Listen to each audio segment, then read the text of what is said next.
Testing. 1, 2, 3. Testing.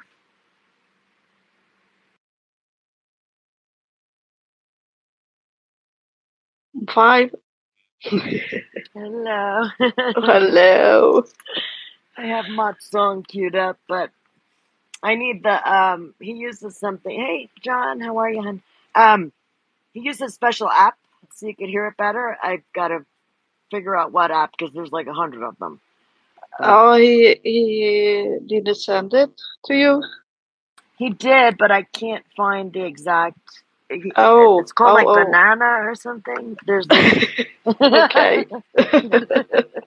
I don't know which one. I couldn't find that specific one, and his is perfect. So I don't Yeah, want to download a bunch of garbage. you should ask him about that.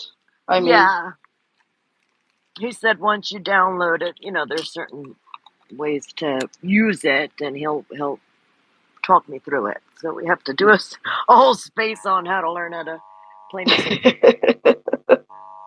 yes. Hello, everyone.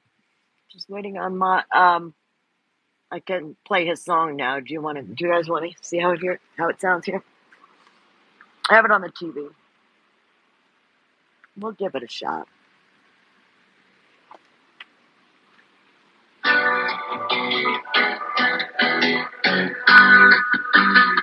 Tom's from Bombadil. He delivers news with the chill. All the updates in a purple pill. For folks to get their fill. Morning starts with his voice. Makes the world rejoice. Doesn't complicate the choice. His wording so precise. My Bombadil. Gonna make you feel the thrill. Every heaven, every spell. He delivers with the chill. People gather round and listen. Every bit of news he's dishing. Gives the facts without omission. Keeps it simple, no division. Radio waves he controls. News and stories, heart and soul. Purple pill makes us whole. Tom's the one who holds the goal. My Bombadil. Gonna make you feel the thrill.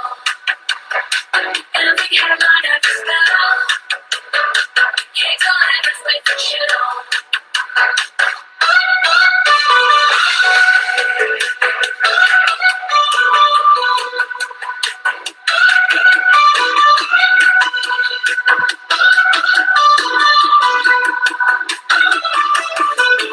Radio waves he controls.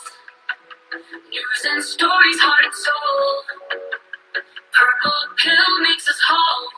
Tom's the one who holds the goal. My Bombadil. Gotta make you feel the thrill. Every headline, every spell. He delivers with the chill.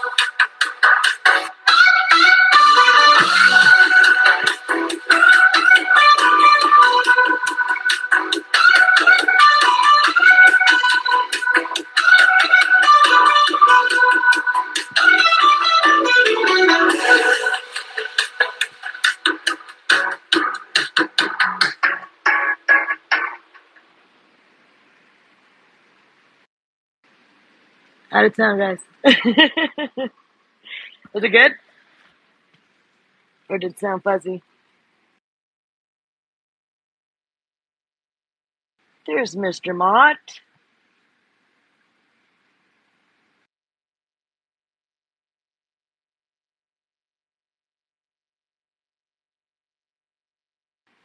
I just played your song, Mott. I don't know. Did it sound okay, guys, or terrible? Yeah. Yeah, it sounded good. Okay, good. I had to stand behind the TV because the speakers are behind the TV. So, Mott, we need to go through the app you're using whenever you're ready. Yeah, we can do that. Good morning, good evening, everybody. It is it is more or less, you have to dig into the personal computer to your laptop and try to get it up and running on that. But yeah, we can do that. I don't really know how I managed to fix it, but being almost 60 soon, and not a computer scientist at all. But I've been around the corner and I could figure it out. Actually, there are very few that run it like that, and soon we will be able to run both a jumbotron, and also we can get actually video up on top above the jumbotron. It at least will work on the PCs. So that is working now, but it's not available yet for everybody. But there are some tech gurus that have solved that. So it's quite the same as playing, music or so on. You need to figure out how to do it and get the space to allow you to do that. But anyways, that should be fun. That should be fun. If everybody could retweet the space, that would be wonderful. We would really appreciate it. Thanks, guys. yes, please do so. Yeah, we are going into a comparison. I don't know if you guys have followed. We done some live streams where we have discussed a famous military famous raid from Mr. Rantzau.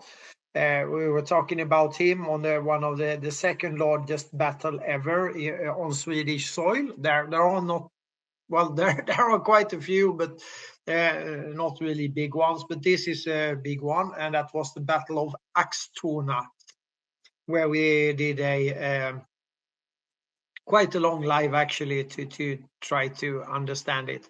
This same Danish commander, because it was the Danes and the Swedes that were fighting as per usual, and this is in the so-called 7-Year War, and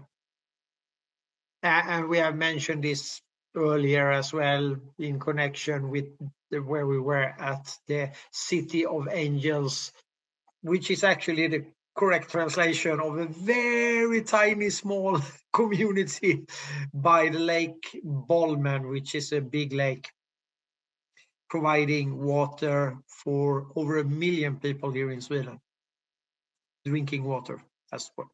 So there is a very small little community on the southern part of that, which is called the City of Angels. And believe it or not, there is some stories about famous knight that is buried there, but not on the that was in some we can run that story later on, but there are also some stories from the 7-Year Wars with regards to that little community there. But in the 7-Year War, in the end of it, this commander Rantzau, which was very appreciated by his professional, more or less German soldiers, he brought them all. So I did a live when I was walking along, probably in the tracks, the old roads that went along the big rivers. And this was the way he went up to do a famous intervention deep into the Swedish. It was only just a small bit out of from Stockholm. But the winter and lack of food and so on stopped him. But this raid, as such, with the tactics and with the speed and so on, and with the whole setup of what he was doing and how this was conducted, it has been used on the military academies, as far as I know, for quite a few hundred years. And we could see the same in the Operation Barbarossa, which is when the Nazis tears up the Molotov-Ribbentrop Pact and goes for it, so to speak. And ironically enough, the great Battle of Kursk, which is a big battle, one of the major battles during during the Second World War. It includes let's say that too many died, of course, but I will try to give you a little bit of a overview here. So this is how I need to think about how I'm gonna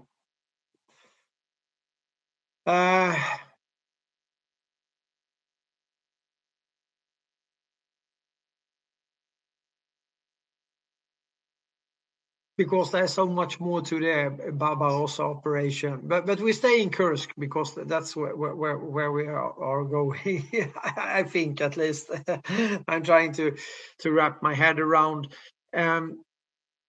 Maybe we should do the Rantzau ride first. Give me a second here. This is in the year of 1567, 68, something like that, when Rantzau does this raid.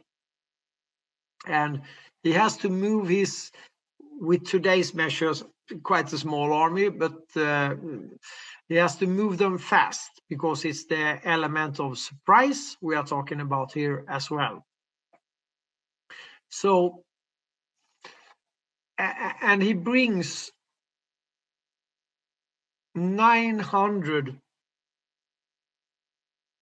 carriages drawn by horses and so on, 12 big guns or cannons and so on. And this is prior to the time where we have the lightweight cannons. So this is, heavy stuff, small roads, very small roads. There were few of them back then. So you had not much of a choice there. And he brings, and at that time, the professional soldiers more or less brought their families in the rear of the trail, so to speak. That was how this was conducted. So we had to bring those, and they made a really speedy march along. This is sort of my home river. This is the river where, one of my home rivers. I actually have one more, which is way up north, way up north, way above the polar circle. But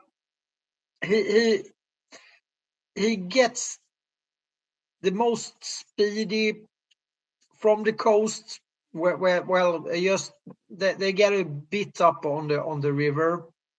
And for those who have been following, I actually did a live from a very high point on a hill, or actually a small, almost a mountain actually, but a hill where you could oversee the valley where this river goes, and you could see almost to the coast as well. So they get to that point, and they land, and because some of the forces are coming by boat, the others are coming by feet from the coast. They're different, and then they match up, and then they go full speed ahead to achieve the distance up to one of the other big lakes, not Lake Bolmen, but Lake Vättern, which is the very big lake. And at the southern end of that one, there is a city which is military, very strategical. And this is the city he's aiming for to get a foothold and to also surprise attack it to get the resources that are there, meaning food and shelter, and there is an army garrison there, and but even though he's speedy march, the and this is the distance of about 100 kilometers on very small road, and in bad weather conditions as well. But they make it very speedy. However, of course, the Swedes are aware of him coming, but to evacuate and to empty all the storage and so on, and this is with those days measures quite a big town. Not so big with today's measures, but back then, and with the resources they had, of course they could use boats because there is a big lake and it has a harbor and so on. But they are not really in the game here, the Swedes. So they have to try to stop in or at least delay. And this is leading to yet again, as in Axtorna, we have this with the national state. And we could call it forced drafting, more or less, of young people, farmer boys. And they send these farmer boys, they have a good position, some battle scarred and real warriors are there as well, from Axtorna as well, actually. They're the ones that survived there, that had got the taste for all the experience. So they had some experienced people there, and they had a good position because this is sort of a little bit swampy on the sides and so on, and they are up on a ridge called the Goats Ridge. But compared, and the Danish are fewer, but the young unexperienced people used as infants, they are in the infantry, they will suffer a bad defeat there. They don't last for many hours actually and this is more or less hand-to-hand combat. They have guns, but you can almost just shoot one bullet or two maybe in best case, and then it's hand-to-hand. And they are simply they are getting really scared, and they have to sort of run away from the professional soldiers of the Danes. It's a bloodbath for real, not a financial one. But still, the time that to what it takes and to take care of some wounded and so on will buy the little time that they need to evacuate and actually burn their own city, to try to starve out this very speedy moving skillful army. And he moves, of course, he just ignores the burn down. There is nothing to gain there, but he does the surprise here. Here comes the real surprise. Then of course the Swedes were thinking, oh well, now it's over, it will turn back because it's but he does the opposite. He just increases speed and moves northbound along this big river, and this is this is this is a surprise attack, but this is very unorthodox, and they of course have to plunder and to get food for all of this, and just to feed the horses. He had lots of cavalry as well. So there are 3,000, 4,000, 5,000 soldiers around there, and cavalry as well included in that. So he has to maintain, the willingness to move quickly, to feed all of this, and so on. And also, he has this whole entourage, which is good for, they can bring their own supplies. They pick up the supplies, the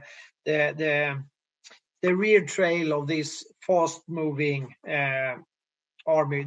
Sometimes they are a day after or whatever, but they have good planning. He's a really good leader, and they make it all the way up to just be 160 kilometers from Stockholm. And the Swedes simply, they fled. But they had nothing to do. They were setting up the defenses around Stockholm. They didn't know what he could do. But there he runs out of, he runs out of fuel there.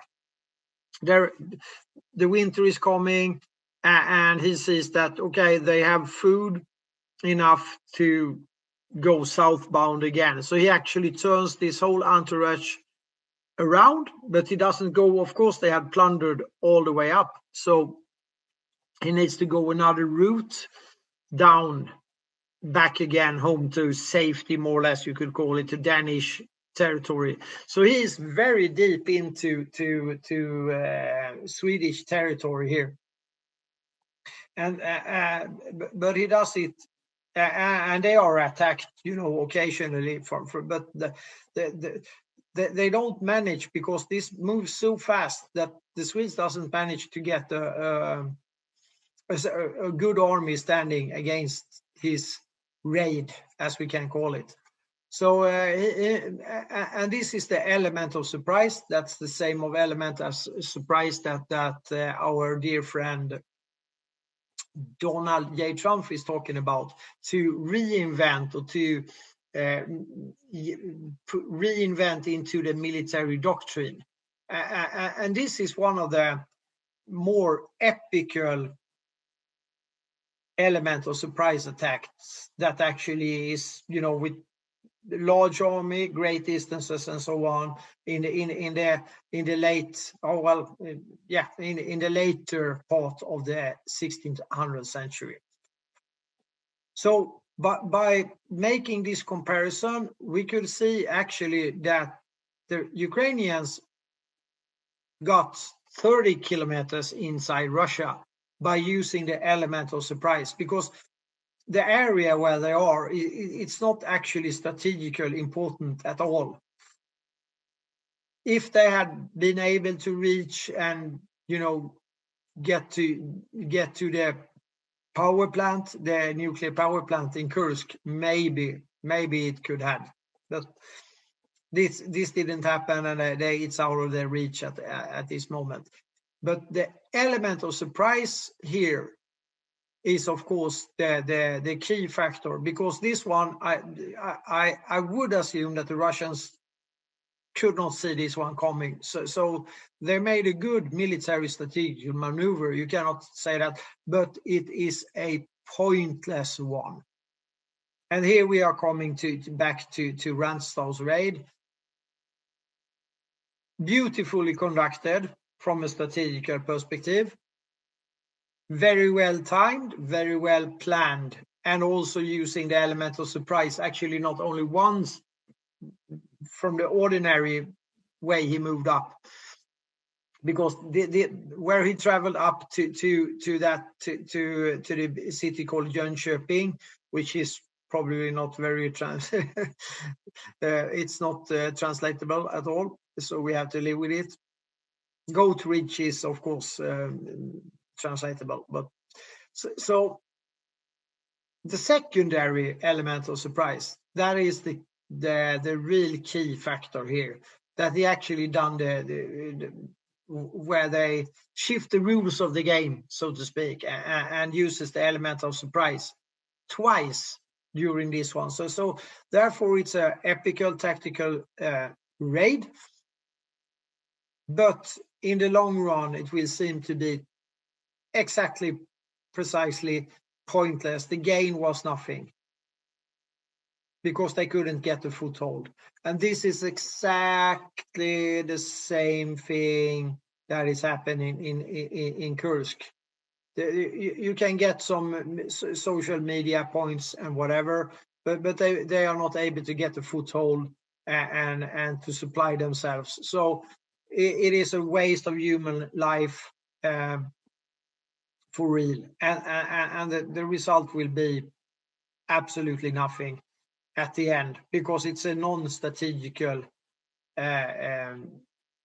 area. So by that comparison, I think would be concluded, and we could think a little bit about it. I know that we have some army people in the space that could talk to this. Maybe don't want to talk in English, but you know, I will put the articles up if they are not up yet. I have problems finding my own articles on X these times. I have to use Grok, and I have to push Grok to find them for me. I cannot use the search function anymore, so they are getting lost. But in these times of so much confusion, we still can consider this one to be a provocation, and as a monkeypox case in Sweden, as far away from the source as you can get, at least on a map. As surprisingly as that, meaning not at all, of course, it's going to be Sweden. No doubt about that. So that's the first monkeypox case outside Africa. Sweden, Stockholm, Mordor. Yeah, okay, here we go. It's just, but, and as email between Carl Bildt and Bill Clinton on a certain internet, the first ever email sent, actually, can't remember the year, 1990 something, whatever. That's the first email. This Bildt, he's still tweeting every day. Nefarious one, this nefarious. He was actually proposed to be the prime minister or even the president of Ukraine to be electable in 2016. Believe it or not, it is. You can't make shit like that up. It's like crazy. That is blue and yellow. That is blue, and his bad nefarious companions being special envoys inside the Ukraine as of 2014 after the coup d'etat. These guys, you know. Anyways, Joe Biden today said, oh, well, this kind of thing with the long-range missiles, that we might send them now to, or we will give Ukraine the long-distance missiles. So now we have, of course, this is the follow-up on the Kursk raid, and the provocation is now peak level, or the education is peak level, because I don't think that one will come through, but if it will be very limited. But that is to show the world that this is so stupid of NATO/US/ the military industrial complex trying to provoke Russia, China, the BRICS countries, because they are included in this by now, into a full-scale war, because it is far from a full-scale war what we are seeing in the Donbass and Luhansk regions. Ironically enough, now we are getting to the Battle of Kursk. Ironically enough, it all starts around Kharkiv, the Kharkiv region. And by some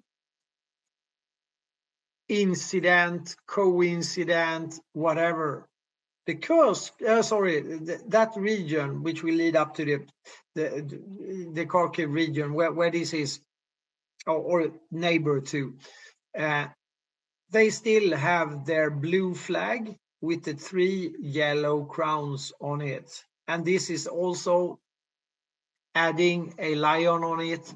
That is what the SS division that were present at these times during the Second World War in Ukraine wore.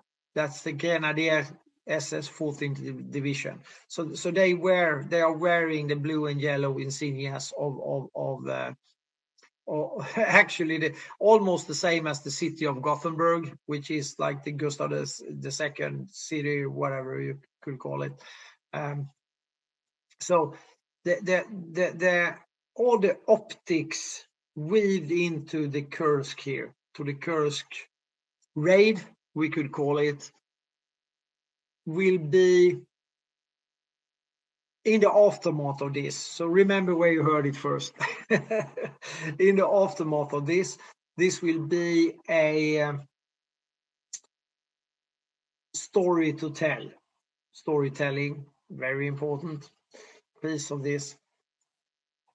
Because in the Kursk, the battle for Kursk, the Nazis lost the movement of Operation Barbarossa. They lost it there. That's the significant, that is the key where everything changes. And we are not talking about a small battle here. We are talking about one of the largest battles ever, actually ever.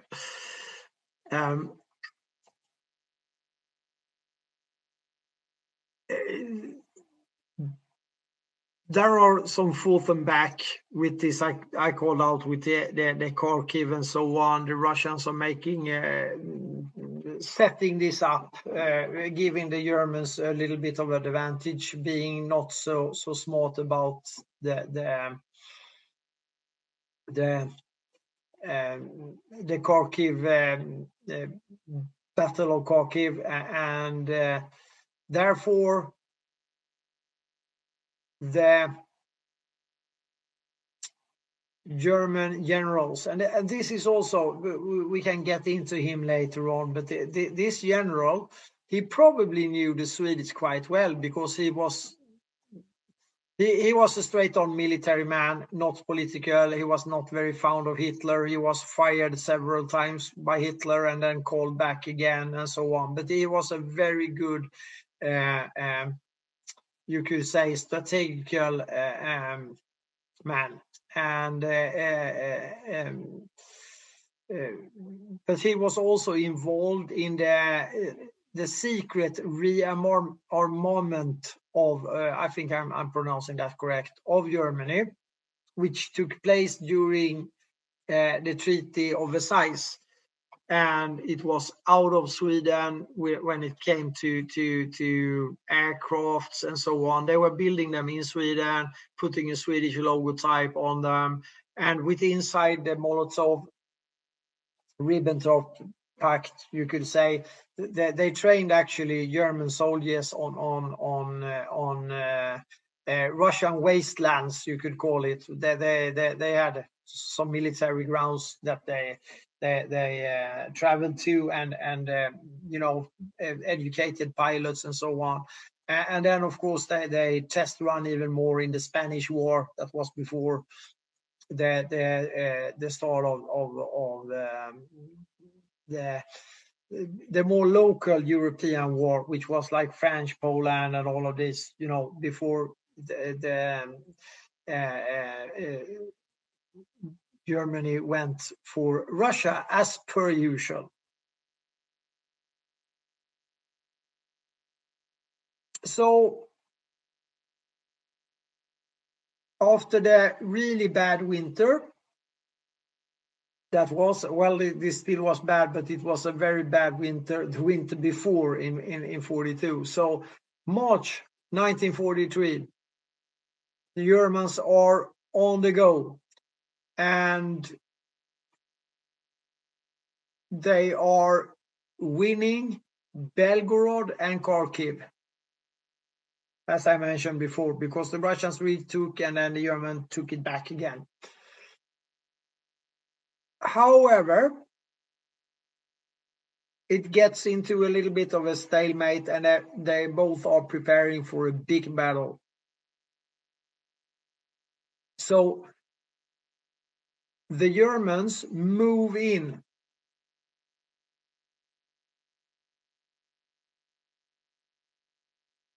(2,700 or even more. This is a little bit unclear, of course. 2,700 tanks, 2,500 aircrafts, 10,000 big guns and mortars, over 500,000 men, up to 1 million. But the Red Army had foreseen this, and they had dug in, and they had 1,300,000 men, 20,000 guns and mortars, 3,600 tanks, and 2,650 aircraft, and actually 5 reserve armies of another 500,000 men, and 1,500 spare tanks. So, but there is a delay because of Hitler is actually holding it back.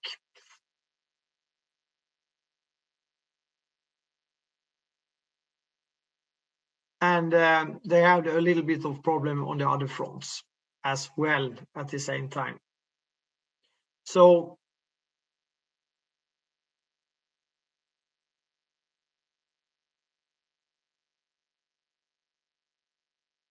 this operation from the German side will be called Operation Citadel.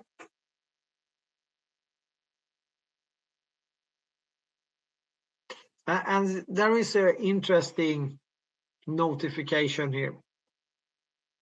Allegedly, British intelligence were providing the Germans secret messages because they had cracked the code. And now we are back to this with the Enigma machines and all of this again.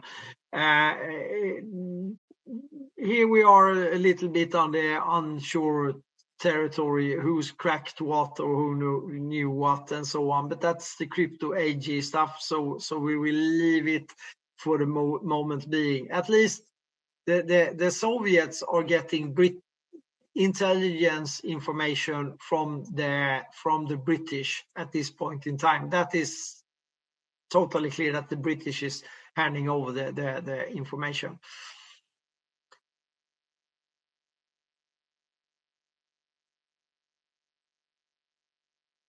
And they will go head to head.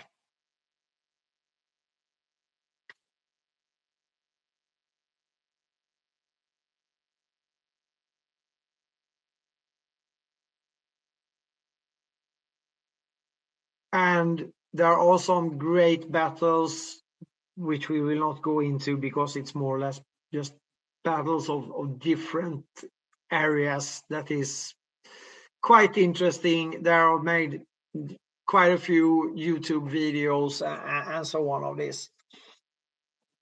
Anyway. Matt, did I hear correctly that the British allegedly broke the Enigma, but they were also feeding information?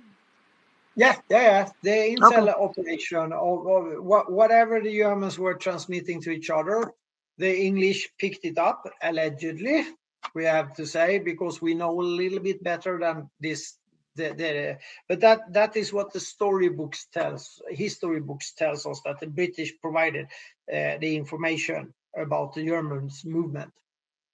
And in this case, it's a little bit strange, because we cannot be really sure of who is doing this and with what purpose, actually, if we think a little bit about it. The Swedes have tried with our dear Charles XII. They were also in Moscow, or almost in Moscow, or they tried at least, and that is very long time ago. This is back in the 13th century. So, and then Napoleon made a good run for a dash for the cash as well, and failed. And Hitler did the same. And this with the Napoleon defeat, where I think it was sitting a little bit in the back head of there were many different opinions and quarrels between the German brass, we could say it, the real generals, the real military, which were quite surprisingly not very Nazi at all. They just sort of did what they were trained to do, you could say. Not all of them were Nazis. They were just skilled military men, and also, of course, many of them PTSD, strange dudes, from the First World War, which is not very far away in time here. It's just 20 years in between. So, a little bit more than 20 years, but 20 years and tips between. So they go head to head, but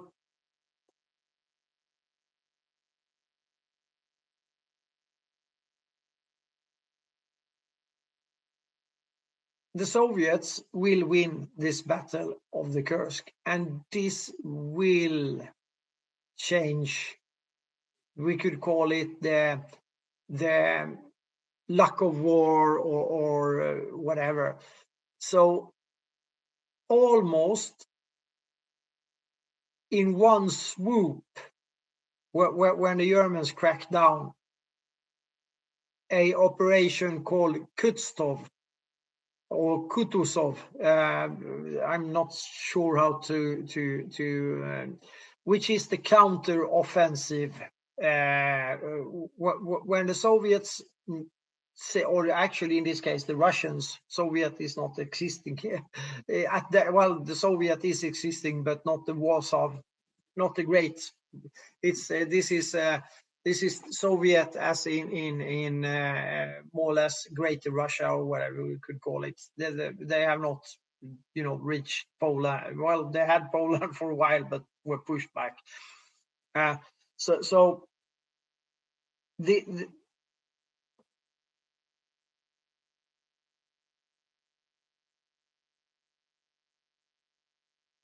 you could say this is a little bit strange about the Battle of Kursk, because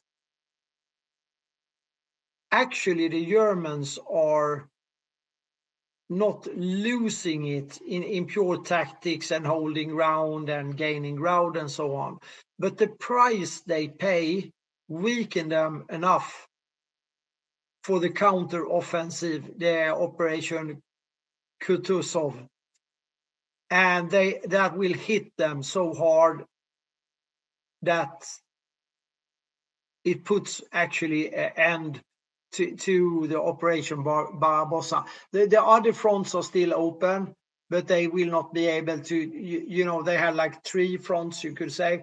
And when this one is falling apart, which it will, in the massive counter-offensive that will come after the battle, when the Germans are weakened down, the casualties and so on here for just this battle, it's said to be around 1 million men, both sides counting.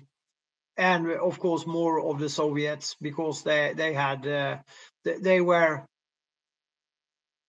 not outnumbered, but they were technically having not the same capability as the Germans. So let's say, or even more, because it's a hard time to tell. But you can imagine all of these Panzer, all of these aircrafts. It is just one big mess, all of it.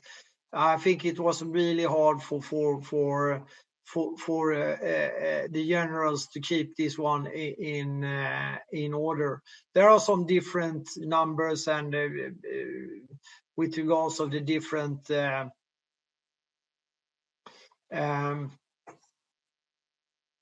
historians here, but in the main of it, it seems to be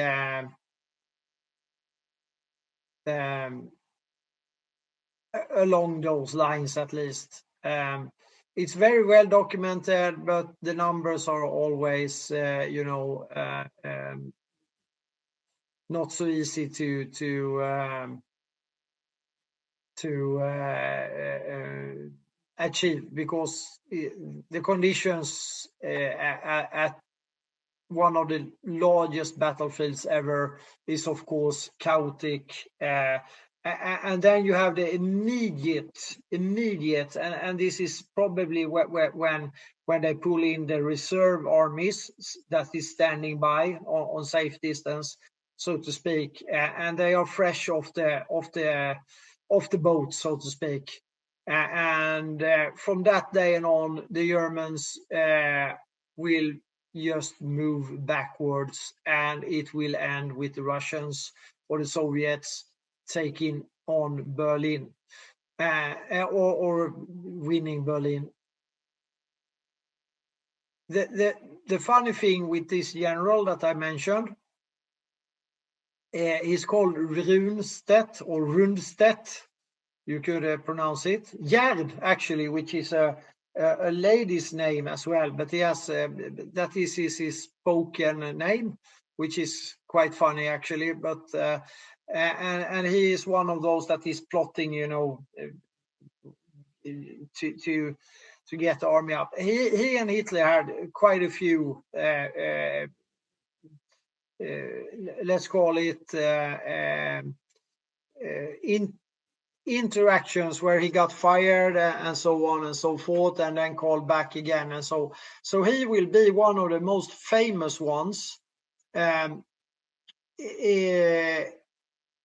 the West Front, on the Eastern Front, meaning Dunkirk, and fighting the US and the British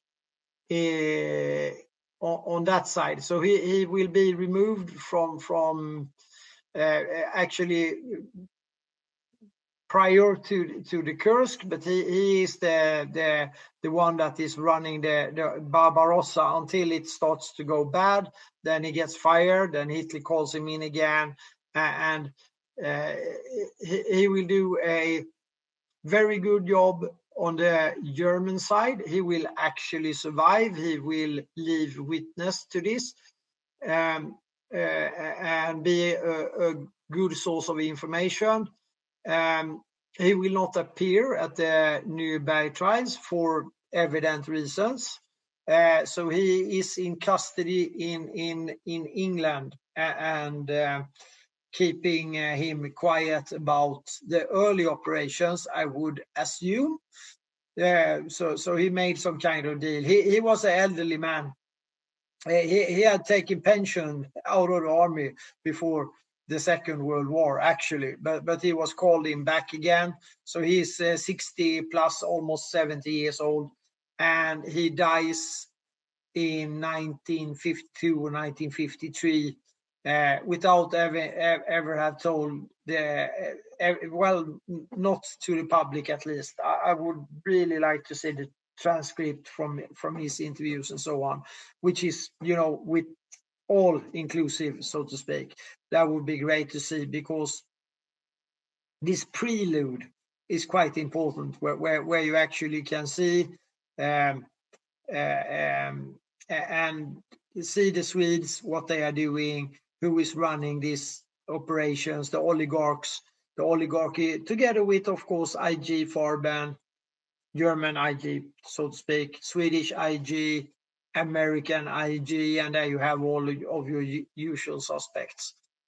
So with that said, I will just try to land the plane there and hope that this can make some interest for this. We will put the articles up as we go along. I'm not sure what's up in the Jumbotron. I've been trying to focus on what we are doing, but the secretary, yay, there we go. A quick Battle of Kursk from the secretary. Thank you very much. The overview of it, very good. Thank you, secretary. You are such a quick one on this. Yeah, and Celeluna was dropping the DCA. We'll get to that. We'll get to that. Thank you, Celeluna.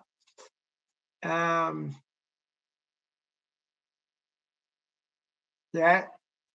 Administrative office in Kursk region. Yeah. Oh, President Trump is holding emergency press conference happening now. 18 minutes ago. Maybe we should look. It's in Bedminster. Give me a second. I will try to get the live stream up there. Do you want I could get you the link, Matt. Yeah. Send me the link on from YouTube, preferably. Then I would be able to get us all into that. That should work. So I hope you enjoyed this little comparison and also the pure historical memory of losing the grip that will.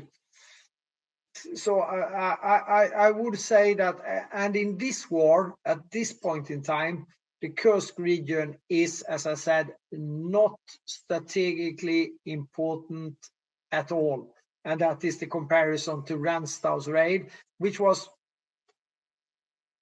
could have been a success, but there was no real gain of it. So, and it was not strategic at all because the rest of the Danish were not aware of his brilliant moves, not enough to backfill or to get a foothold. Just some 160 kilometers outside the Swedish capital, which if they had got a foothold there, the world might have looked quite different actually. But that didn't happen. He took care of his soldiers and the families, and he went back. That's Rantzau, a brilliant military leader, and a pretty cool dude, actually. So anyways, I will try to get us into the emergency conference, and we just skip this now. Now I've been talking too much, so I will shut up for a minute and see if I can make us see what the emergency is about. John, Tish, secretary, take the rudder for a little while.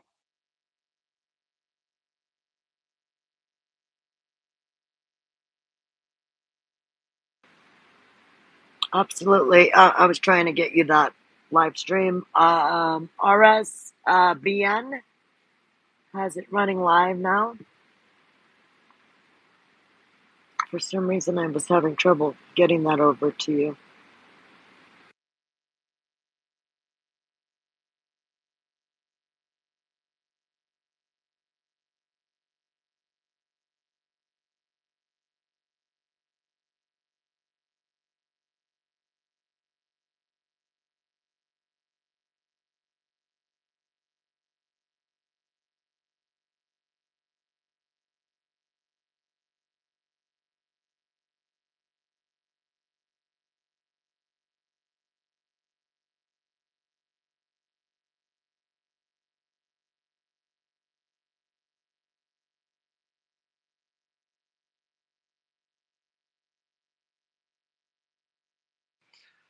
Well, I'll just add a little side thought. The saying goes that usually there's a Brit at the bottom of every dog pile. Well, it seems to be it's more a German, right? Because I mean I guess the crown, they're not, or whoever's pretending to be the crown, they're not even really Brits anyways. They're all German. So it's interesting how a lot does go back to Germany, but I'd like to dig at some point too into a little bit more of um, kind of the split that on the German side, I guess you could say, and how this was done, why this was done, not just East and West Germany, but like even kind of the discrepancies between Austria, right, and the Hungarian army versus Germany at that point in time. That would be interesting to get into.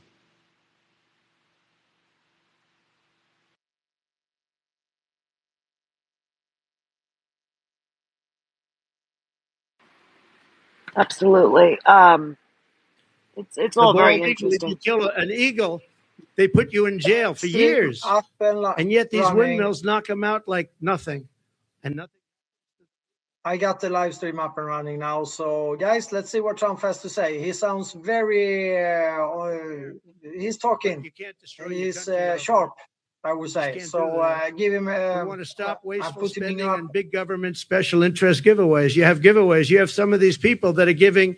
Look, they're not giving millions and millions of dollars to politicians because they like their policy. They're giving it because they made deals. They're going to take over lots of different things in our country. They're going to build windmills as an example. They're going to build big solar fields that take up half the desert, massive solar fields. And I'm a big fan of solar, but it can't fire our plants. It's not going to fire our plants. Fire up those plants. We got to get them going. And the only thing that can do that is fossil fuel right now. And the only thing that can make electricity, which we all want, is right now fossil fuel and nuclear. And nuclear has its place, a very big place in our country, very big place. China is going with nuclear. France has been going with nuclear for many years. We want to end the Biden-Harris electrical vehicle mandate. We have to get rid of the electric vehicle mandate. And look, Elon endorsed me strongly, most powerful endorsement. He said it 3 or 4 times the other night during our little chat, but a chat that was very well listened to and attended. We know that, right? It broke every single record, I think, in history. And he's a great guy. But I told him, I said, I have one problem. I'm all for the electric car, but it's a very small percentage. I think the electric car is incredible. I think what you've done is incredible. But some people are going to want gasoline propelled cars. They're going to want hybrids. They're going to want other types of cars. And Elon, they're going to have to do that. And he understands that fully. And I think he was amazed by this electric vehicle mandate. They want it for trucks too. If you do it for trucks, you're not going to have any. You talk about a supply chain problem. A truck going from New York to Los Angeles, if it's electric, will have to stop 6 times for long periods of time. If you have diesel fuel, it goes all the way, and you can even come a piece of the way back before you have to reload. And with diesel, the truck gets lighter because you're using up the fuel. With the electric, it stays at a heavy weight. An electric truck is 2.5 times heavier than what we would call our traditional trucks. And a man from a company said to me, sir, I've been buying trucks. For 50 years, I've been buying them, and every single year they got better and bigger and stronger and more powerful and more efficient, more fuel efficient. And now we build apartments in the truck, sir, and you would be proud to stay in those apartments. And then I say, I don't know if I would. But I know exactly what he meant. Those big, he said, it's incredible, the trucks. I said, who builds the best truck? He didn't tell me. He said, they all do. You have 4 companies, 5 companies. They all do, sir. They build great ones. He said, but for 50 years, they got better. Every year, I started off with 1 truck. I said, how many trucks do you have now? 27,000. I said, 27,000, and all big ones. He's the biggest. This is the biggest. He said, for 50 years, I've been buying, and every single year, they got better, more efficient, stronger. He said, if they make us buy electric trucks, we will go back 70 years because The truck is worse than the one we had 50 years ago. And he said, I won't partake in it. They want the truckers, the trucking industry to do that. One other thing, the truck is heavier and the battery is much larger than the tanks. And the battery would take up about half of the payload. Think of that. But just as importantly, the battery and all that goes into electric is much heavier. The truck it weighs 2.5 times more than a normal truck fired up by diesel. And he said, if that's the case, sir, you would have to rebuild every single bridge and road in America because the weight is so enormous. It wouldn't be able to go on the bridges and all of the different weight-bearing roads in America. I said, did you explain this to the people? I mean, you know, a 5-year-old child, if he was hearing these things, it doesn't go far. It takes too much room. You don't have any room left for anything. It's almost the whole thing would be carrying a battery. Does anybody explain this to these people? We do explain it. They know it very well. At the end of the meeting, they say, we don't care. Just start making your electric truck. We're not going to do it. We're not going to do it, he said. So we're going to repeal all that. We're going to repeal Kamala's regulatory onslaught, saving households an estimated $5,000 a year at a minimum. The massive tax cuts and no tax on tips. We're going to make sure it gets done. She's not going to get it done. She didn't hear about it until I said it. And then she went out and she went and did it. And the other thing, no tax on Social Security. We're not going to have seniors who have been decimated by inflation pay tax on Social Security, and we'll get through it through growth. We have tremendous growth potential in this country, but not with these people running it, because all they're going to do is take away, and they want to take away your growth and your growth potential. Again, I say it all the time, we're a nation in decline. We're a failing nation. Right now, we're a failing nation, and we're going to soon be a great nation again. That's going to happen. Another thing we're going to do, having to do with a lot of reasons, a lot of things, and the economy in particular, we're going to seal the border. We're going to stop the invasion. We're going to send the illegal aliens back home. We're going to bring down the cost of health care and housing. We're going to make sure that Social Security is not going to be increased in terms of years where people have to wait much longer. I mean, we have an obligation to take care of these people. And just so you know, I didn't do it in 4 years. I never even thought about doing it in 4 years. And they probably don't want to do it, but they're going to have no chance. They're going to have no choice, because a lot of the people that are coming in are being signed into Medicare. They're being signed into Social Security, and it's just going to explode. And it's going to happen very fast, and it's going to be very ugly. It's not going to happen with us. We're going to open up tracts of federal land for housing construction. We desperately need housing for people who can't afford what's going on now. And when we open it up and we take off some of the restrictions and regulations, you know, in California, 50% the cost of a house is regulations. They have to adhere to regulations that bring the cost of the house up by 50%. We're going to bring back our supply chains to stop costly supply chain disruptions. We have tremendous disruptions. I have it all the time, and I think you do too. We order things, and I keep saying, well, when's it getting here? Sir, there's a supply chain disruption. And I mean, you end up getting stuff like 3 months late now. I don't know, all these geniuses over here, I think we can say that. I'm not sure that you're necessarily as much into it, but they are. And I will say that very often, we have problems with supply chains where I'm waiting for things for weeks and weeks. And I say, by the way, whatever happened to it? Supply chain, sir, it's not coming in. And it's a terrible thing. Nobody ever thought a thing like that would happen to our country. We're going to restore peace and stability all throughout the world. And you all know Viktor Orban. He's the prime minister of Hungary and a very tough man. He's a good man, but he's a tough man. And they asked him, what do we need to stop all of the wars with Israel? What do we need to stop the wars in Russia and Ukraine and all the other wars that are starting? He said, when President Trump was here, we had no wars. We didn't have Russia lining up at the borders to go and attack Ukraine. We would have never had Hamas, because Hamas had no money, because Iran had no money. I said to China and everybody else, if you buy from Iran, you can't do business in the United States. And I'm not looking to be bad to Iran. We're going to be friendly, I hope, with Iran. Maybe, but maybe not. but we're going to be friendly. I hope we're going to be friendly, but they can't have a nuclear weapon. They can't have a nuclear weapon. And we were all set to make sure that they don't have a nuclear weapon, because once they do, it's a whole different world. It's a whole different negotiation. But Viktor Orban said, if you put Trump in, nothing's going to happen. Everyone's going to be peaceful, because they were afraid of Trump. Now, I don't like saying that I said that. I would say maybe they respected Trump, but he said they were afraid of Trump. They didn't know where he was coming from, and they were really afraid of him.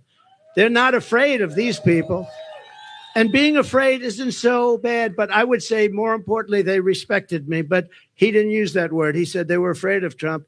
And we would have not had any problems with China and Taiwan. We wouldn't have had any problems with Ukraine and Russia. We wouldn't have any problems with anything. But we will stop inflation. We will make America affordable again. And we're going to bring back the American dream. We have all these young people that are coming out of schools, colleges, everything else. And they're not going to have the American dream. They don't even think about the American dream. Right now, they just think about survival. And I just want to end by saying we have tremendous potential in this country. We can do amazing things, and we can do them fast. We have to get the criminals out. We have to get them out immediately and fast and tough. We're going to rely on our local police. Our local police law enforcement has been so incredible. And they know. Somebody said, how will you get them out? How will you know? The local police know the name and serial number and middle name and last name and where they come from of every single bad guy that's come into our country.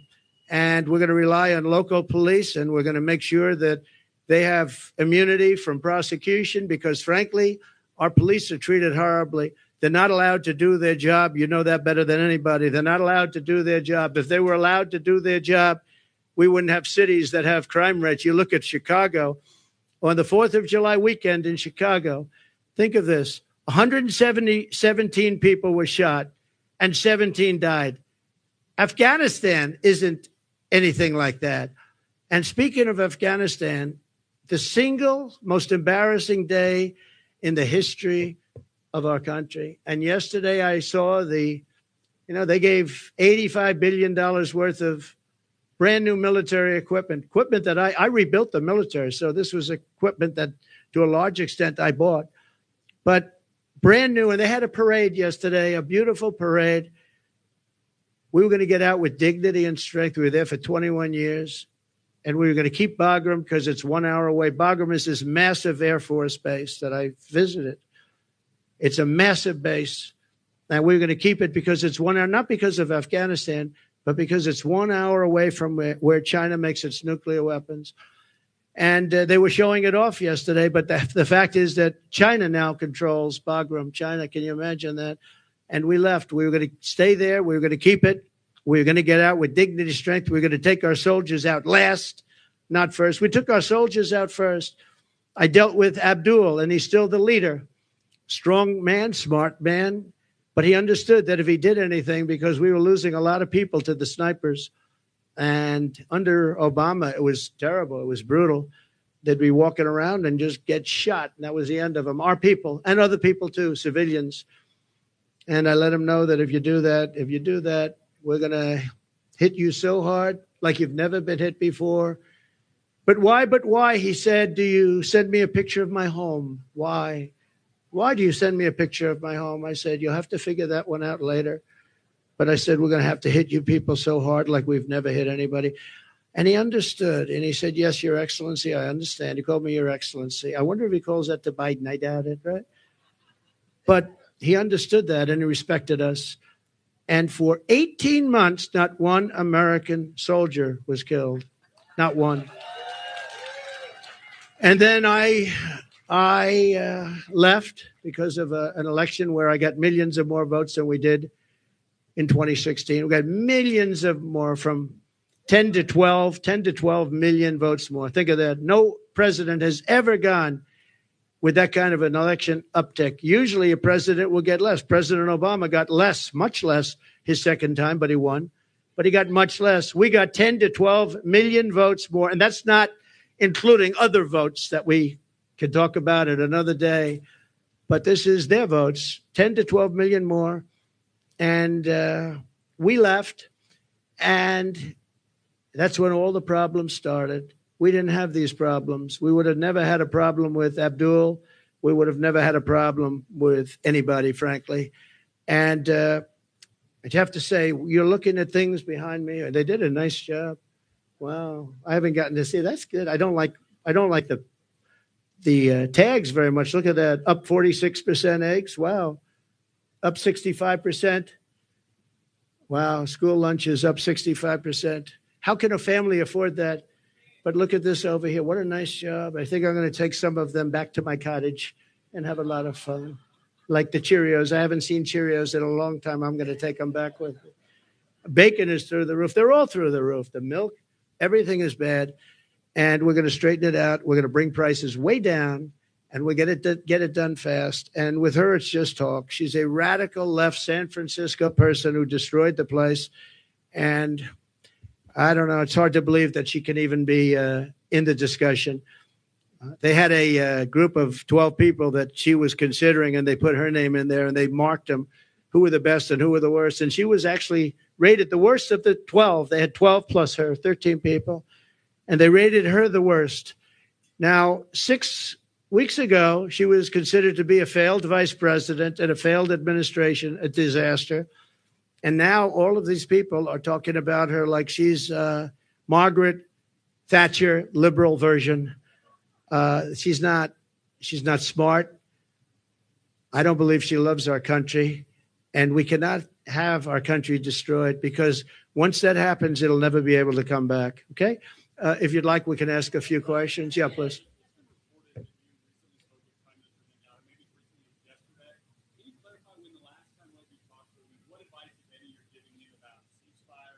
Yeah. The last time I saw him was at Mar-a-Lago, and he came with his wife and a large group of people. And we had a very good relationship with him and with Israel. Again, this would never have happened. October 7th would have never happened, would have never, ever happened. And he asked for the meeting. We had the meeting. It was about 2 hours, 2.5 hours long. And I expect I might be talking to him, but I haven't since then. No. No, I didn't encourage him. No, he knows what he's doing. I did encourage him to get this over with. You want to get it over with. It has to get over with fast. But have victory, get your victory, and get it over with. It has to stop. The killing has to stop. Yes, please, behind you. Thank you.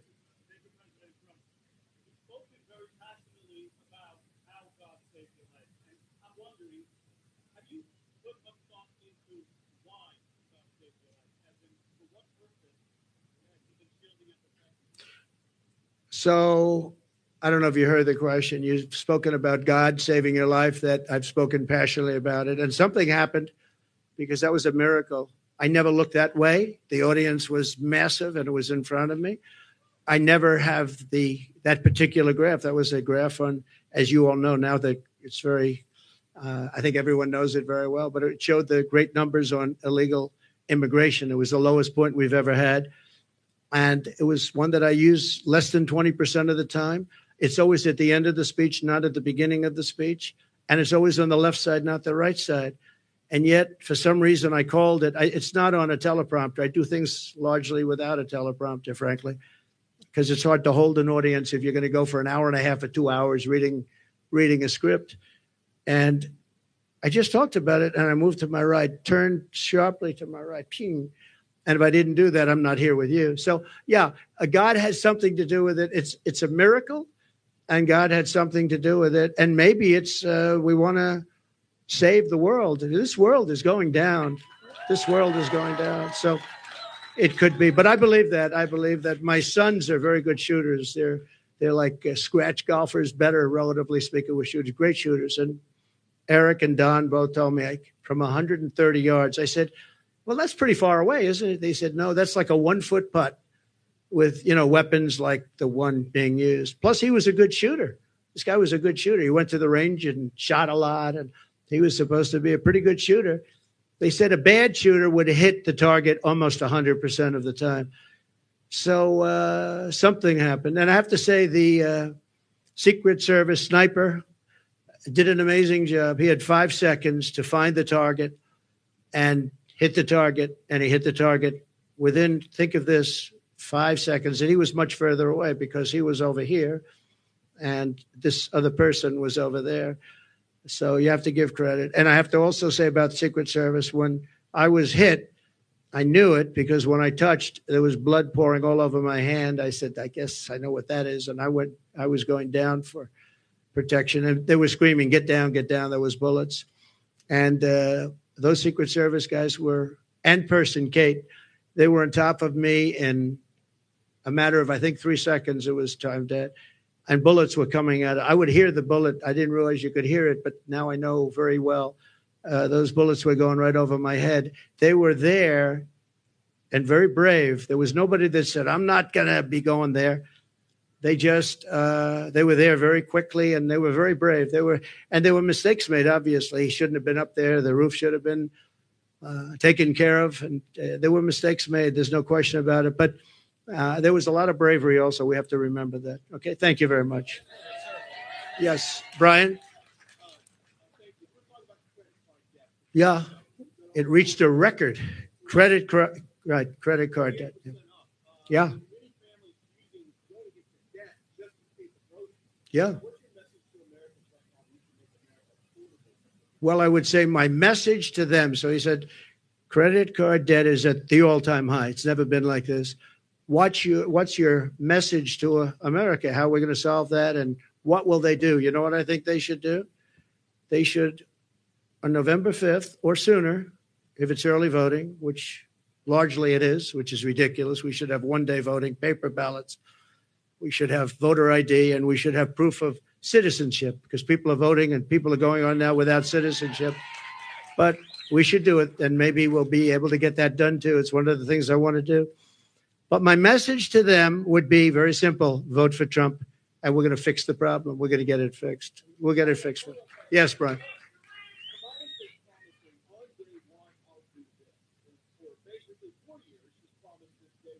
Yeah. So she is saying when she gets in, she's in now. And especially with Biden, because, I mean, he's not in the best of shape. But you know what? She's in there now. She can do anything she wants. And she's still saying, if you elect me, I'll do this, I'll do. Why didn't she do it? Here's my one question. It's the easiest question, because she complains about everything. Why didn't she do it? That's all I ask. On day one, we're going to drill, baby, drill, and we're going to close the border, and we're going to let people come in, but they're going to come in legally. They're going to come into our country legally. But on day one, we're going to do many things. You know, I can do a lot of things at one time. But the questions often is, what's the first thing you're going to do? I would say we have a tie. We're going to close the border. We're going to stop the millions of people coming in, and we're going to take all of the criminals that have come in, and we know every one of them. I know. And the local police know better than anybody else. They're going to work with us. I've spoken to a lot of the sheriffs, every police, virtually every law enforcement group in America has endorsed Trump. I don't think anybody's endorsed Kamala. Not one. I don't think anybody's endorsed him. And you know that better than anybody. In Florida, all over California, they've endorsed me. We have the relationship I have with law enforcement. And these are great people, and people that we have to really cherish and respect and let them do their job and protect them. And you'll always have a bad apple in everything. You have bad apples as reporters. That I can tell you many. I'd say about 80%. But you're always going to have bad apples. But you have very, very few when you look at it. Very, very few. You have to let them do their job. You have to protect them. But basically, we're going to drill, baby, drill. We're going to get the energy prices down almost immediately. And we're going to close the border. And we're going to get the crooked ones out, the bad ones out. And we're going to let a lot of people come in, because we need more people, especially with AI coming and all of the different things. And the farmers need, everybody needs. But we're going to make sure that they're not murderers, killers, drug dealers, and the kind of people that we have largely coming in right now. Okay.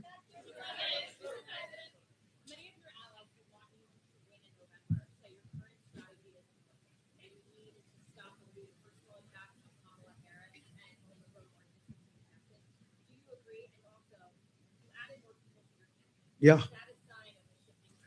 No, I think it's a sign of we want to close it out. We have great people. Susie is fantastic, as you know, and Chris is fantastic. They're leading it. Corey Lewandowski's coming in. He'll be, personal envoy, or he'll be at some level. they're going to be, they're doing a great job. Look, we've taken, with all of the abuse we've taken from the fake news media, all of this horrific abuse we take, and all I want to do is make the country good. All I want to do is have strong borders and good education. We want to have choice for education. So important, so many different things.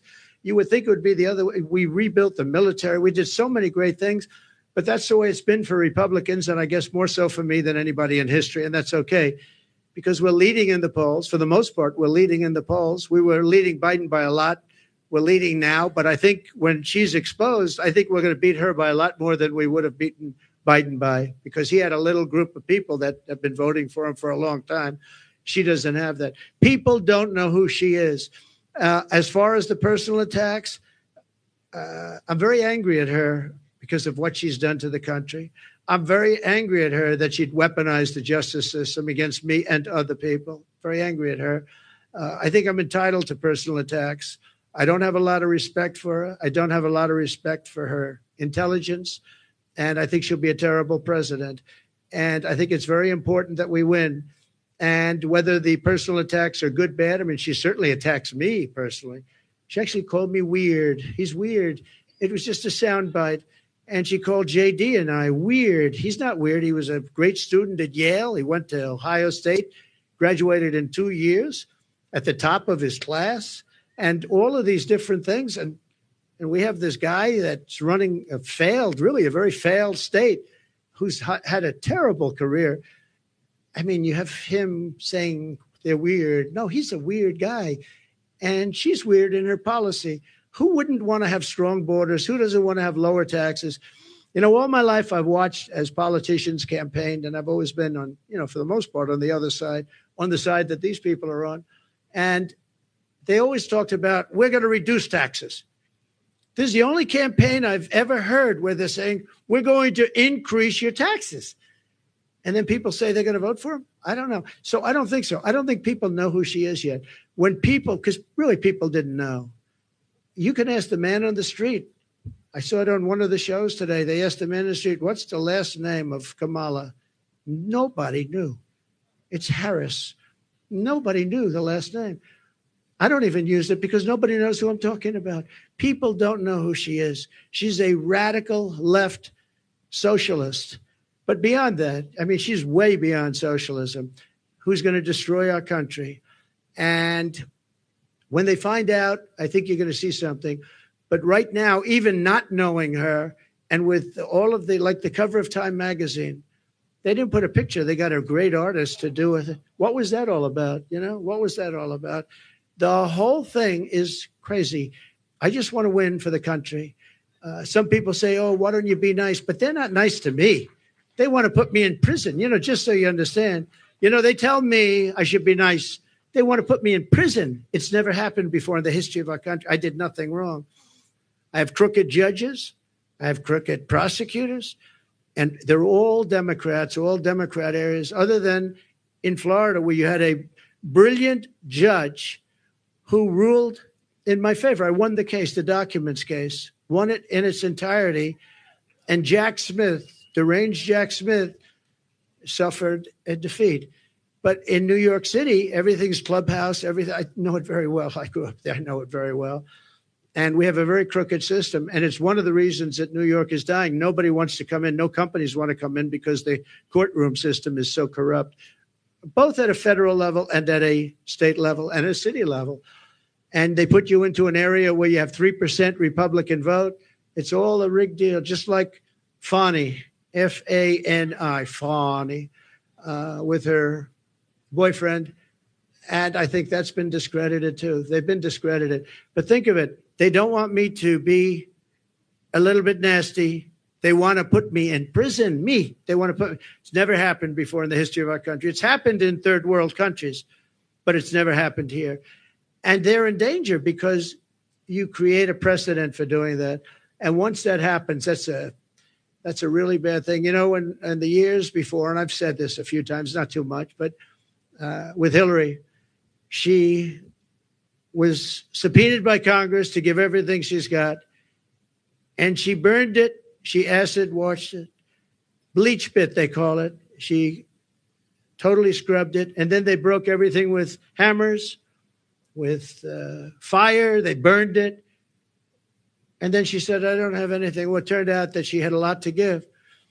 And everybody said, lock her up, lock her up. And I used to go easy, just easy, easy. Then we won. And I said, wouldn't it be terrible? And you know, I lose. Some people are upset when I did this, but you have to look at it maybe differently now. I say, wouldn't it be terrible to put the wife of the president, former president of the United States, into a prison? Now think of that. Hillary Clinton, she was Secretary of State. She was the wife of a president of the United States who used to be a friend of mine before I ran for politics. He was a friend of mine. He used to play my golf course all the time. I have a great golf course right next to their home in Westchester. He used to be there all the time. It was his favorite course. But you know what? I could have done that very easily. She was so guilty. And I said to my people, wouldn't it be terrible to put, I don't know, wouldn't it be terrible to take, and we won the election, wouldn't it be terrible to take a former Secretary of State who was the wife of the President of the United States and put her into a prison? But that's what they want to do with me. And I did nothing wrong. It's all crooked politics and really crooked judges. You know, I have a gag order. Do you know I can't even talk about it right now? Do you know that I have a judge who has a gag order? He doesn't want me to talk. And the reason he doesn't want me to talk is because what I say is so devastating and so horrible for him. But think of it. I have a gag order. There's never been a politician in history. I mean, probably for any politician for a city council office. I'm the leading candidate to be president. I won virtually unanimously. You know, I beat everybody. It was the quickest primary in history. There's never been one that was done so early. I had people that were very talented people, and I beat them by 45, 50, 60, 70, 80 points. There was never a close race. Nobody was even close. Good talent. They weren't close. And I'm running against the Democrats. So it's a two-party system, whether we like it or not. Republican, I'm the Republican, and I'm leading. But let's say I'm tied, but I'm leading. I believe I'm leading by a lot more than people think, and I believe we'll be leading by a lot more. And I have a judge who put a gag order on me. So when you ask me a question or when you ask me a question, I can't give you an answer because if I give the answer, they want to put you in jail. He said, we'll put him in jail if he talks beyond the gag order. And this is in a state where unfortunately, the laws have been very bad and they haven't been upheld by the appellate divisions generally. Although I have one case where we a certain judge, I won't use names, but the Attorney General case where we won 5 appeals on the same case, the most ever trial. It was a ridiculous, horrible decision where you have a very, very biased voting population and a judge whose hatred of Donald Trump was beyond belief. And we won the case, but he ruled a ridiculous amount of money, civil case, ruled ridiculous. Now, this is what they're doing is interference with an election. They want to interfere. Look at the one thing they want to sentence right before the election takes place. Let's sentence him because who's going to vote for him if we sentence him? Let's sentence him right before. No, this is interference with a presidential election at a state level. And it's a state that always goes Democrat. It's interference. And as you know, the Supreme Court ruled recently on immunity, and I'm immune from all of this stuff that they charge me with. But isn't it a terrible thing? And yet Hillary Clinton, when it came time to make a decision, I said, I don't want to put the wife of the president of the United States in prison. I want the country to come together and to be unified. And here it is a few years later, and these people say, let's put him, why? Because I challenge an election? Because I want to challenge an election or some other reason? It's a really disgraceful thing. It's a shame. And it's a very dangerous thing for both parties because once they start that ball rolling, once they started rolling, that's a nasty ball. Yes, please. Please.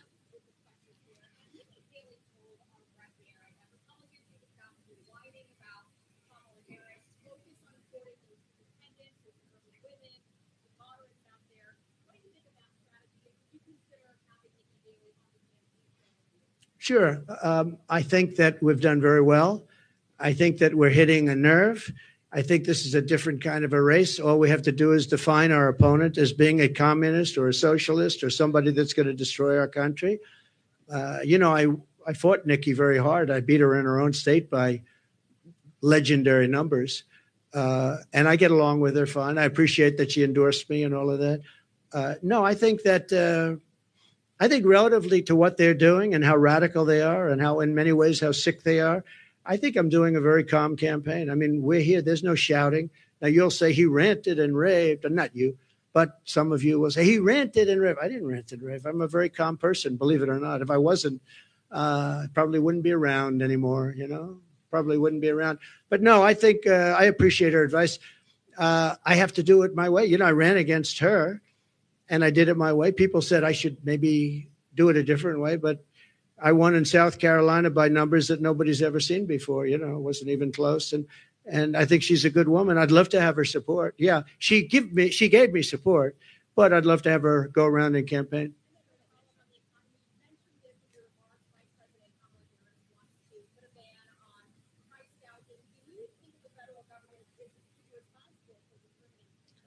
Well, not only responsible, they probably can't do it legally, and that will drive up prices. She wants no fracking. Now, she may go and change that. I think she's already changed it. But she wants to have no fracking. I want no fracking.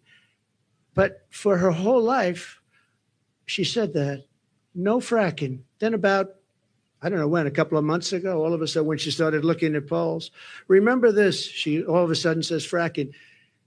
I don't think I won Pennsylvania, and I did much better the second time. I won it in 2016, did much better the second time. I know Pennsylvania very well. I don't think there's any way in hell that somebody that's intelligent living in Pennsylvania is going to vote for somebody that basically will eventually end fracking, end fossil fuel. So whether it's Oklahoma or Texas or Pennsylvania, is a big energy state. People don't realize that 350,000 people work in that industry. But maybe more importantly, they don't want to pay $9 a gallon for gasoline. So, no, I think that she's made statements. I don't know how you get out of it. I don't know how you can say for 10 years there'll be no fracking. I mean, we have tapes of her laughing at the stupidity of the question. Of course, I'm not going to allow fracking. Then all of a sudden, a few months ago, she comes out in favor of, oh, yes, I'd allow fracking. I don't think anybody in Pennsylvania will be, I think she's going to do very badly in Pennsylvania. You have to frack. We need the energy, and Pennsylvania needs the jobs, but Pennsylvania needs the energy also. That energy is going to support our new system for AI and all of the other modern things that need massive amounts of electricity and energy, massive. So it's a very good question, actually. But we have to unify as a country. We have to come together, and I think we can. I get that question oftentimes, and I used to think maybe there's no way because, some people want a border, some people don't want a border. Most people do want a border. But there's such a difference in people. But just before COVID coming out, so 3 years, we went a long period of time, and we had an economy going the likes of which no country had ever seen before. I think you would agree. There's never been anything like it. And people were coming together. People were calling me I would call them radical left. But I would say very liberal people, very progressive people. They came to me. We would like to get together. In fact, we worked out criminal justice reform. I was the only one that could have done that. I won criminal justice reform, and I got that for black leaders that came to see me. Criminal justice reform. Obama couldn't do it. Biden wouldn't even try. But nobody could do it. I got that done. And I got conservative votes to get it done. They needed at least 5 very conservative votes. It was very hard to do. I got that done. Our country was coming together. And, I can tell you the story of criminal justice reform. When you do that, that means that's a big step. But I was seeing people that were not seeable, that I wouldn't want to see them and they wouldn't want to see me. And all of a sudden, I was having lunch with people that if I told you who they were, you wouldn't even believe it. Our country was coming together. Success was bringing our country together. And it can be done. Success will bring our country together again. It can be done. it was an amazing phenomenon. And I used to say, I don't know, it's awfully tough to get it together. I've never seen anything like it. Like, for instance, me getting criminal justice reform done. And I did that with Democrats and some very conservative Republicans who said it's very unfair where people are staying in jail for 35, 40 years. And today they wouldn't even be charged with a crime for what they did. And we got it done, and I was very proud of it. But our country was coming together.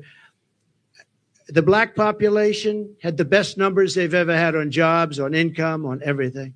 The Hispanic population had the best numbers. Asian population, men, women, young people with diplomas from the best schools, Harvard, MIT, the Wharton School of Finance, they're all coming together. And everybody was happy. And young people without a high school diploma, the best MIT students and people without a diploma were all working. They were making more money than they've ever made. There wasn't one group that wasn't doing better than it was the year before, 2 years before, or 10 years before. It was the best our country had ever done. And we were leapfrogging China. China didn't have a chance. I took in hundreds of billions of dollars in tariffs from China. Hundreds of billions of dollars. No president ever took in 10 cents. And what happened was an amazing thing. We had a great, successful country, and our country was unifying. It was the first time anyone's seen it, but our country was unifying.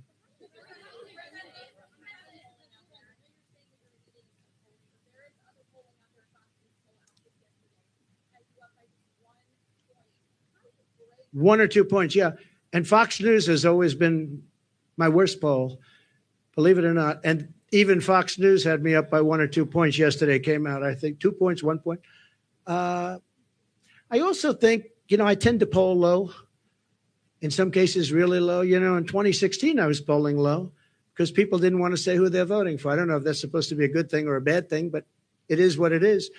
And we did very well in 2016. And we did much better in 2020, much better, but bad things happened. Through COVID, very bad things happened. So we're not happy about that. Yes, I've seen you around a little bit. So go ahead, please. Thank you. Thank you very much.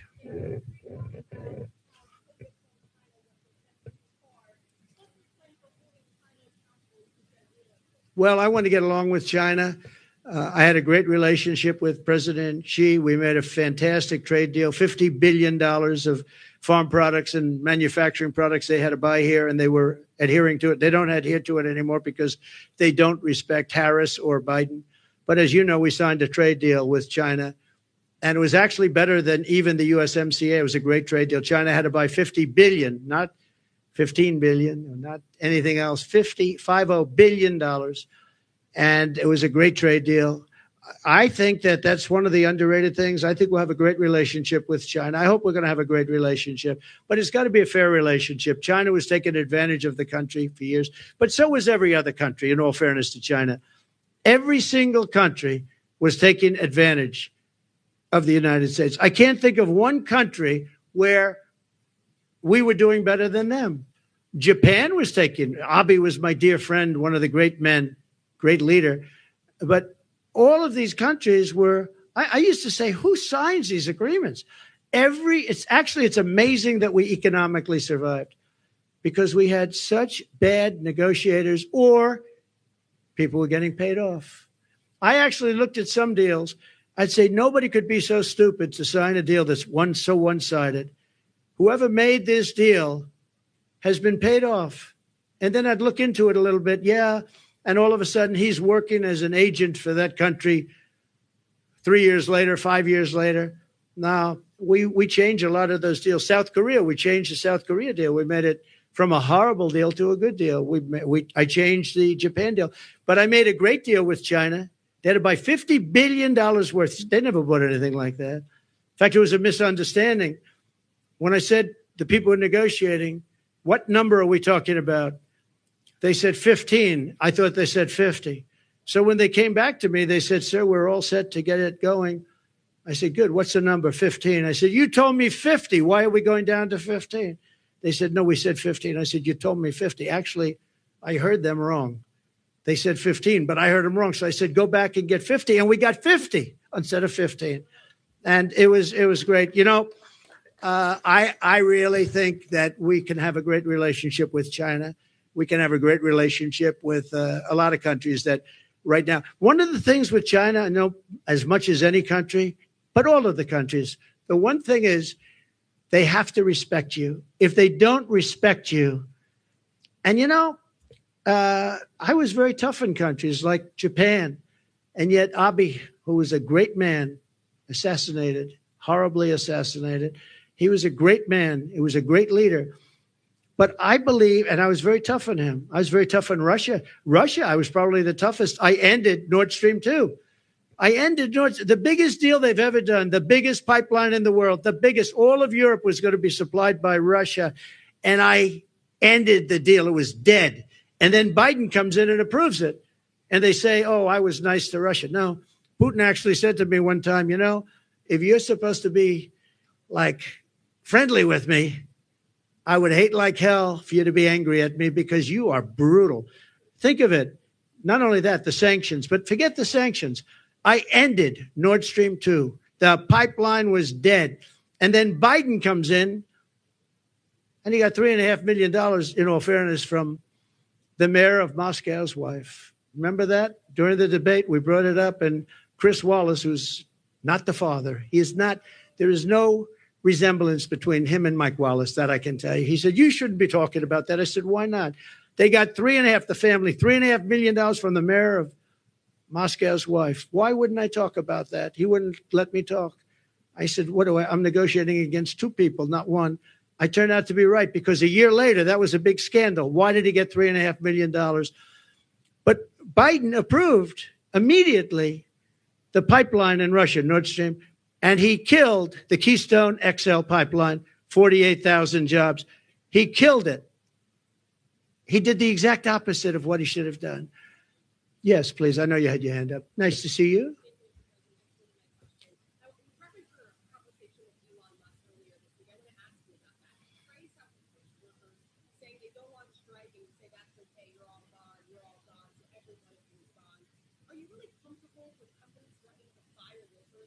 Yeah.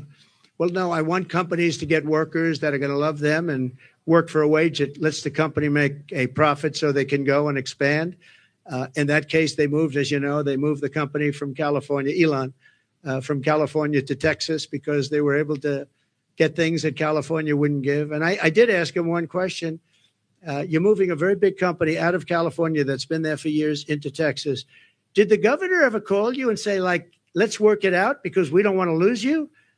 And he said he never called. Governor Newsom, he never called. And you would have thought if I were governor of California and if Elon or anybody else, they have oil companies leaving, I would be calling. But no, Elon wants to run an efficient company. And if he has to he got rid of a lot of people on X or former Twitter, like a lot of people gone, and it still works. It still works. So you got to run the company productively. And there are going to be a lot of jobs around. I want it so that a person doesn't get lucky and find a job. I want a person that can look for 10 jobs and all 10 companies want them. And you negotiate much more than you'd get by doing what you just suggested. So, you know, he's a strong man. He's a strong guy. He's a brilliant guy. And he wants to get the best he can, and he wants to get the best workers. He pays a lot of money to a lot of his workers. It's to a certain extent supply and demand, but ultimately that's what's going to lead to a great country. So.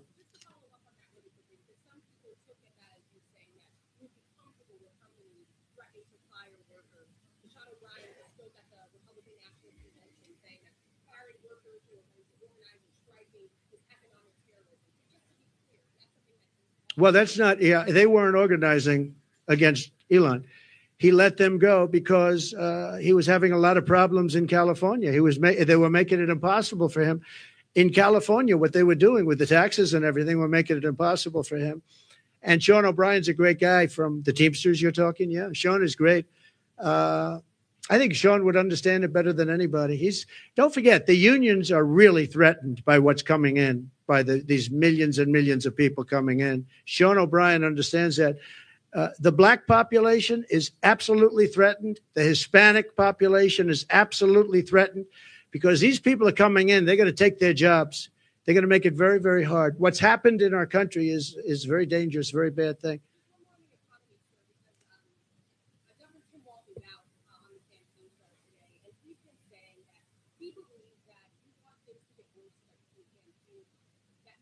No, just the opposite. I wish I didn't have to do this. If our country were run by Democrats and it was run beautifully, where we were really being productive and everything else, I would have never done this. I wouldn't have done it if I thought I couldn't have won. I think I can win. I think I can win easily once they're exposed for what they are, which is, radical left lunatics, and that's what they are. They're going to ruin. She's going to ruin our country. Going to ruin our country. And I just hope the people of our country, and I believe they are because I see it already happening, but I hope they are able to think for themselves, because if they think for themselves, if they look at the destruction that's going to be caused by Kamala and this person from out of nowhere, he came out of nowhere, a state that I love that state, but a state that's doing so poorly, where he's the one that signed in tampons in boys' bathrooms. He signed a bill that boys' bathrooms, all boys' bathrooms in Minnesota will have tampons. And what's going on? What's wrong with us? What's wrong with us as a country? So no, I would, if we had somebody doing a phenomenal job, I would be extremely happy. What I want to do is I want to see, even the last few months, I hope the country does really well, even though it would make it probably a little bit harder to win. I hope the country does really well. It's country first. I want our country to do great. If they were great leaders, I would be the first to say they're doing a fantastic job. Thank you all very much. I appreciate it. Thank you. Thank you very much. Thank you. Thank you. Thank you very much.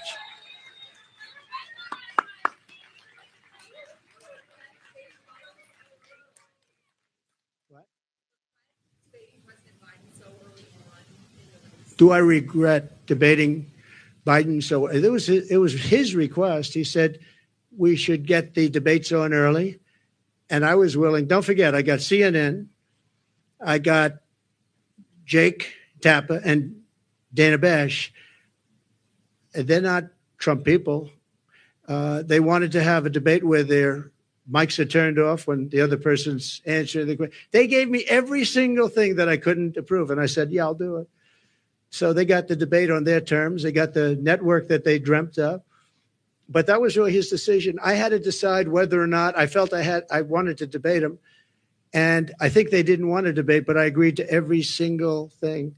It was a debate where they said, we'll give him something that it'll be impossible for him to accept. And I accepted all the terms, other than when they had us sitting down at a desk. And I said, I think that makes us look bad. I don't want to sit down. Let's stand up. And they agreed to that. Other than that, we gave them CNN, we gave them Dana, and we gave them Jake. And by the way, I have to say, Jake Tapper and Dana Bash were unbelievably straight and honest. And I give them a lot of credit for that.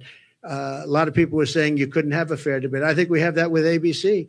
I have some people at ABC that don't like me too much. I find it to be about the worst.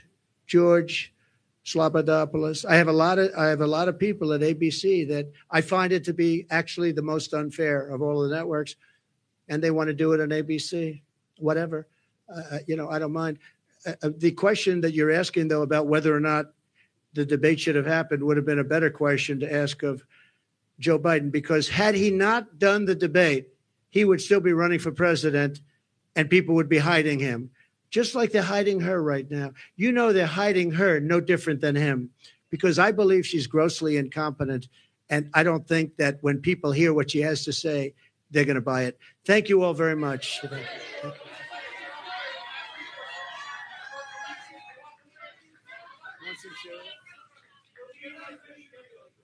I know, I want them too.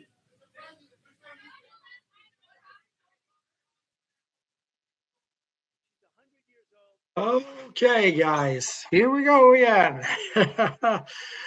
Mr. Trump.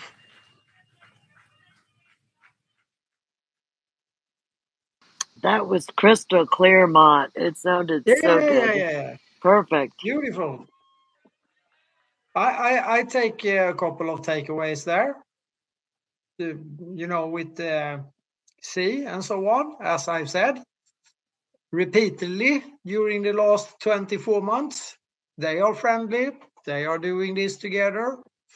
But of course he has to keep the appearance An up. incredible press conference. You talk about transparency and generosity of time. I was hoping to be able to get my question. I wanted to ask a bit Give me about 1 election second. I'm gonna. interference with President Trump. He touched on. So the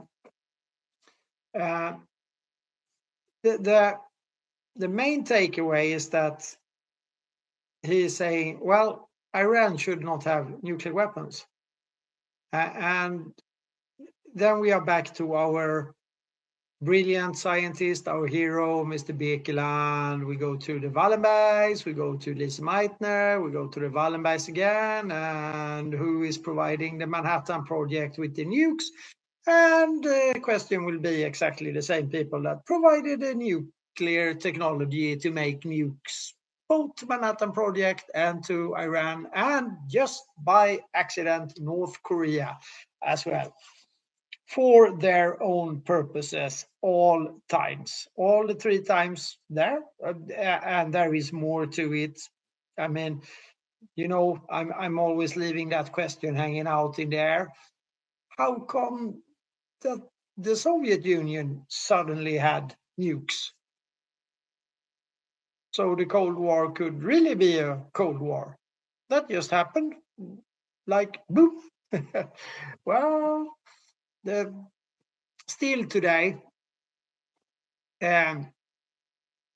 making deals with both sides of it in their own interest, not caring about the consequences for people during wars or whatever. That is the legacy that hopefully these generations are putting an end to. And we cannot know that yet, but the indicator goes that way, with Space Force, with Ericsson, with all of the things that is happening.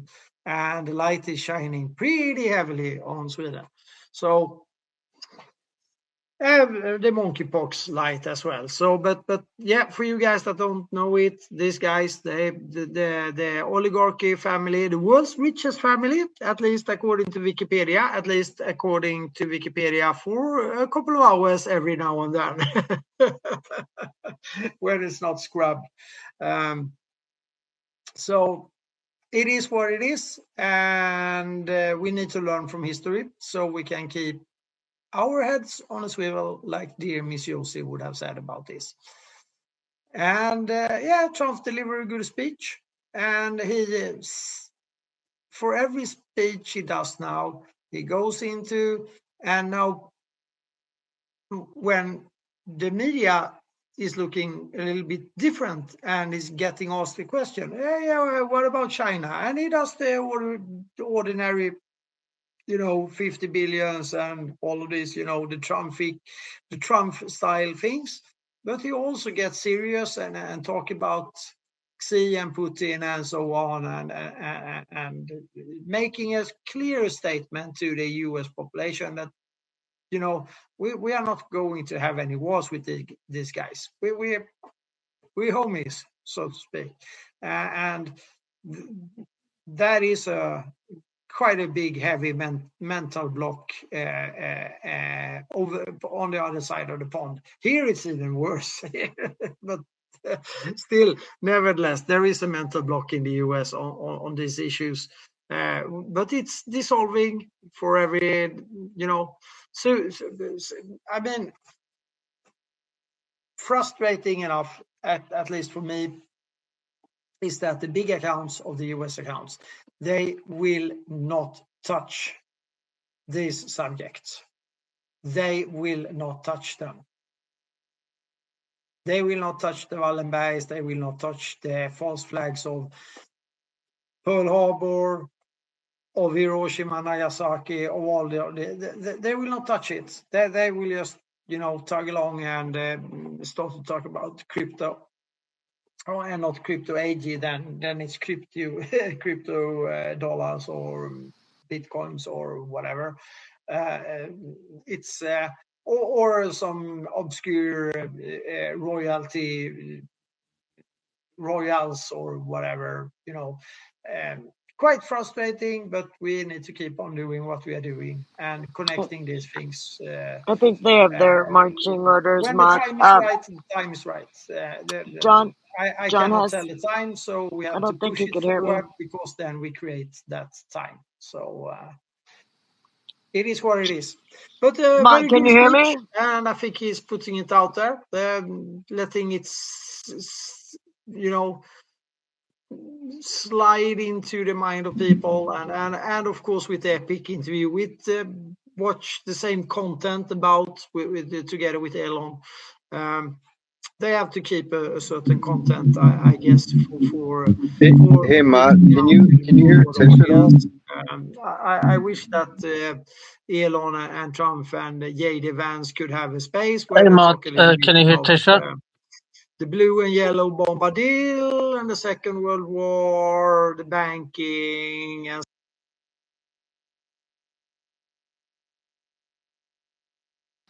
Mott, I'm gonna drop him. There he goes. Yeah, I just dropped him, Tish. Matt, you were stuck in the Matrix there, buddy. That was so good. Yeah. Welcome, He's Dr. like, Ian. nope, I don't even care. I'm just going to keep talking because I got some stuff to say today. Matt, I don't know if you can hear us now, but I'm going to bring you back up. You're kind of in the zone there, buddy. So let me try and do that again. One sec.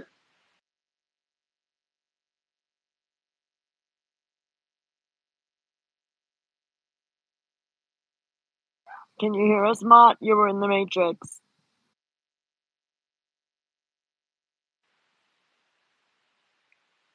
Space Command to Matt. Ground control to Mr. Mott.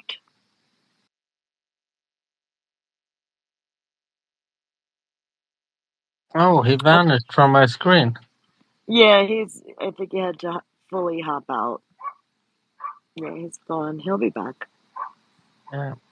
John, did you want to add something? Yeah, I'll wait till he gets back up. I think Here he he just is. Can you hear us, Mott?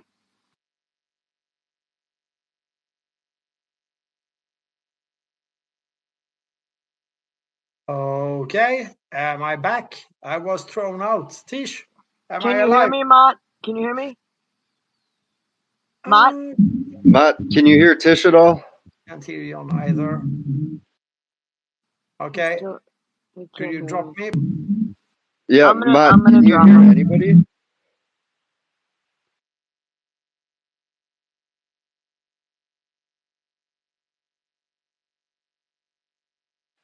Strange. Did you hear what he was saying when he dropped? He was talking about how the big accounts don't talk about certain things, and boom, that's when he went into the Matrix.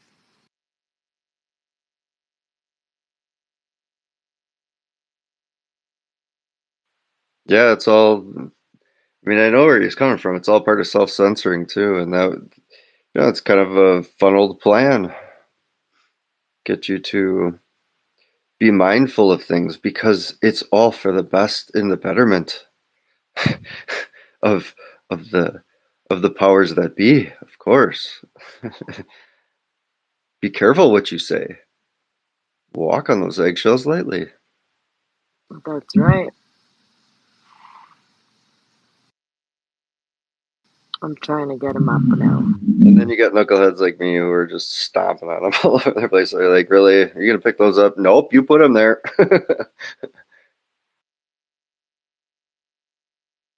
I'm not censoring anymore. I'm done with it. I'm saying what I think when I think it. Yeah, absolutely. For a while, I've always been cognizant of it, always aware of it, right? Like, I'm not saying that obviously anything to do with me specifically in any sort of self-righteous, proclaiming manner at all, but it's like, there were things that were lived. It was experiential, that was relating to a lot of pertinent items. And when you live and you go through and you do and you act and then outcomes happen, yeah, I can speak firsthand to some things. Absolutely. It's not speculation at that point. It's firsthand on the account knowledge, lived, learned, done. And some of those things have to be spoken to, have to be talked about. Why? Because quite frankly, a lot of people are going through the same things in different ways. And that's ultimately what brings many of us collectively together. And in more cases than people may or may not realize, depending on their level of, wisdom and knowledge at that point in time, um, or when their memory kicks back in, it's a matter of uh, how do I reach that level of intellect at that moment, right? And the idea is to hit critical mass, obviously, but you can't always do that. So it's an interesting teetering game almost of trying to, not be mindful of your words, but be mindful of your target audience. And I hate to say it that way, but it's the truth. Going into different spaces that have different talking points, there's going to be a different level of discussion versus other spaces. It's not bad. It's good. It's much needed, right? But once again, it's a big world with a lot of nonsense. And to try and reel it in and simplify things becomes increasingly difficult at times.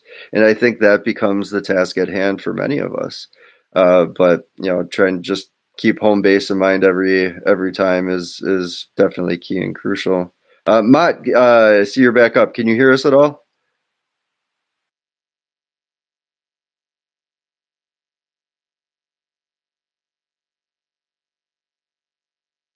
Can you hear me, Mr. Mott?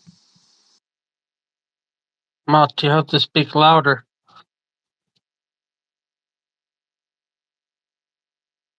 He played that whole thing crystal clear and then loses his own mic. Wow.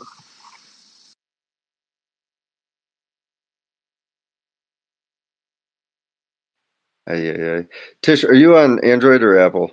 Apple. Ugh. Oh, what does that mean? Ugh. Is that a bad The thing? forbidden fruit. No, I just it's a little different on Android, that's all. Sometimes if like the space gets funky, just clearing the cache out sometimes does help. I will try mine.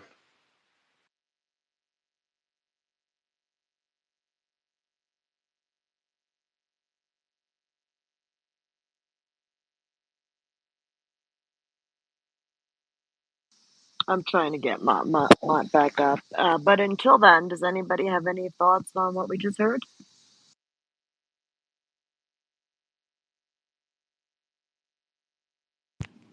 Yes, I do.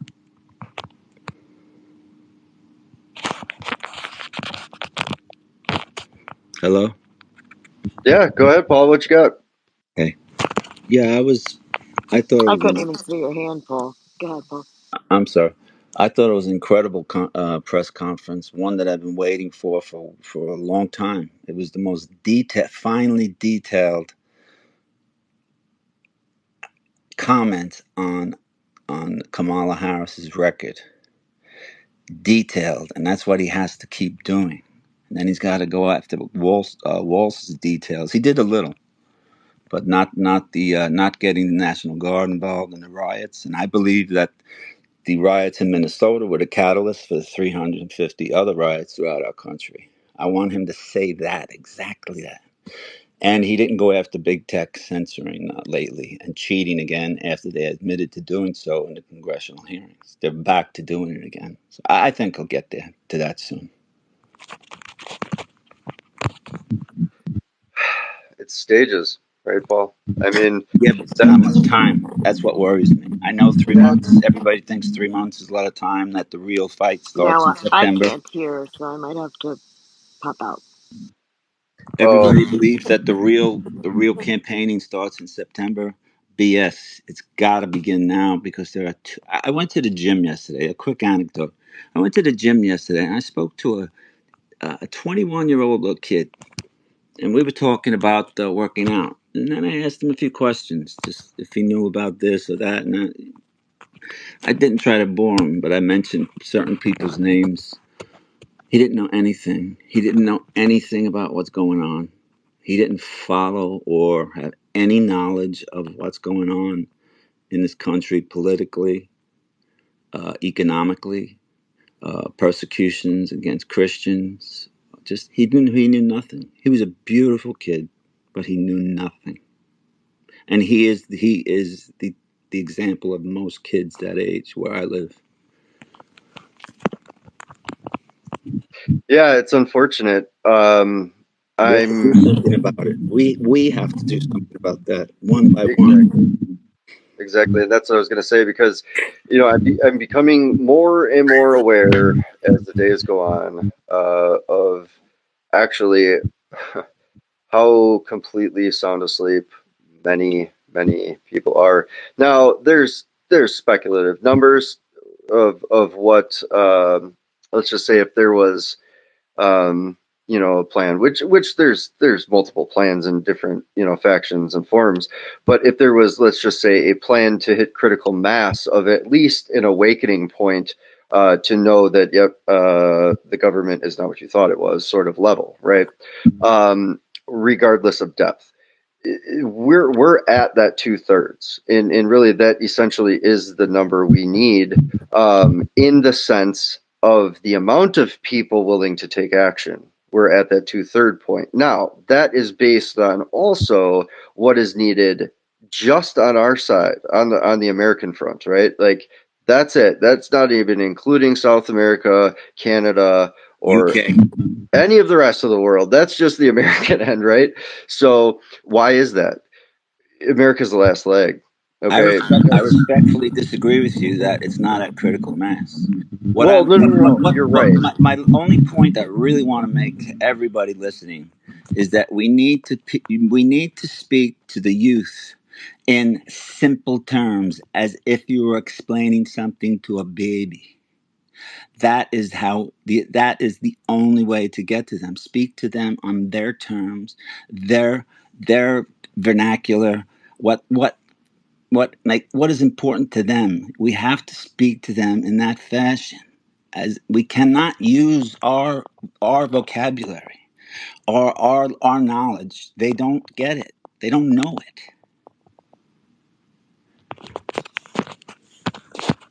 No, I don't dispute that at all, and I agree. Like as far as critical mass goes, as far as public awareness and awakening, no, we're not anywhere where we need to be, and that is the problem. So in a fifth grade sort of talk to me like I'm a 5-year-old level, or kindergarten, I should say, we would need to just quite frankly come out and say, listen, there is literally no government that you thought is there that is running anything. Okay, the country has been infiltrated for quite some time, and overtaken by corrupt entities that are pretending to be your government. Uh, Go from there, right? Because that is the quickest, most straightforward way to get to the point. But here's the thing: when you say to somebody who has never heard these sort of things before that it's more than just your government isn't your government, it's literally it's a cartel of banking and private corporations that infiltrated the country, and it's a machine that took over. They're like, oh, you're a conspiracy theorist, and here we go with the attacks and targeting. That's okay. One by one. Because that one will talk to another. There are still sharp kids out there. They're just not informed. They just haven't been taught. They've been brainwashed by the Can you media, guys hear me now? by what their parents say, by what Mr. the Mott? left is saying out loud. They repeat. I hear them repeat whatever MSNBC says or CNA says. That's what their parents are saying. They just repeat them, regurgitate it. We can't even use words like entity and infiltration and words like that. We have to really dumb it down. I hate to say the word dumb, but we have to speak to them as if we were explaining it to a baby. They won't understand it otherwise. This has been going on for 20 years, 20 plus years, the serious dumbing down of our children. Yeah, longer than that. I mean, it's been decades. That there's One second, Paul. Matt just came up. Matt, can you hear us at all?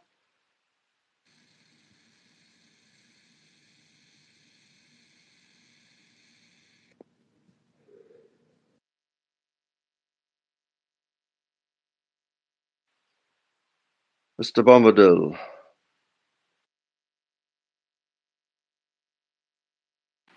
Mott, can you hear me? Mott.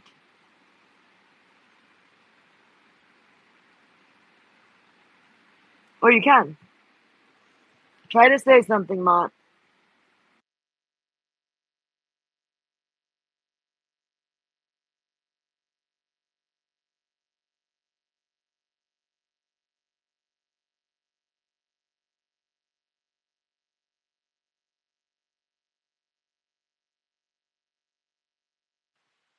Well, how kooky is this? Yeah, it's just kind of weird. That whole speech is crystal clear, and now we can't hear Mott. It's just bizarre.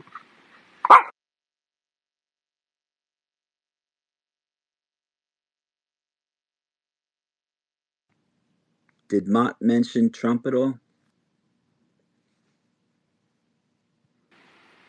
Here we go. Mott, there you go. Oh, there we go. Can you hear us now, Matt? I hear you loud and clear, so no problems. I changed to another unit. The laptop went berserk. Oh, I don't know. It's crazy days. I was about to call the cavalry and go on white van patrol, making sure you didn't have some secret agents looming. It's okay. It's okay. They are keeping on their turf these days. I don't think they are not so active at the moment. So Right. it's a good thing. Well, glad to have you back, Matt. So I did have a question. I was waiting for you to pop back up to get into this because and Paul was just bringing up some good points too, and we're discussing just waking up the masses and how Trump was just getting to the very finite points of what he needs to be, which is good. It's not, we don't have time to beat around the bush and so on and so forth.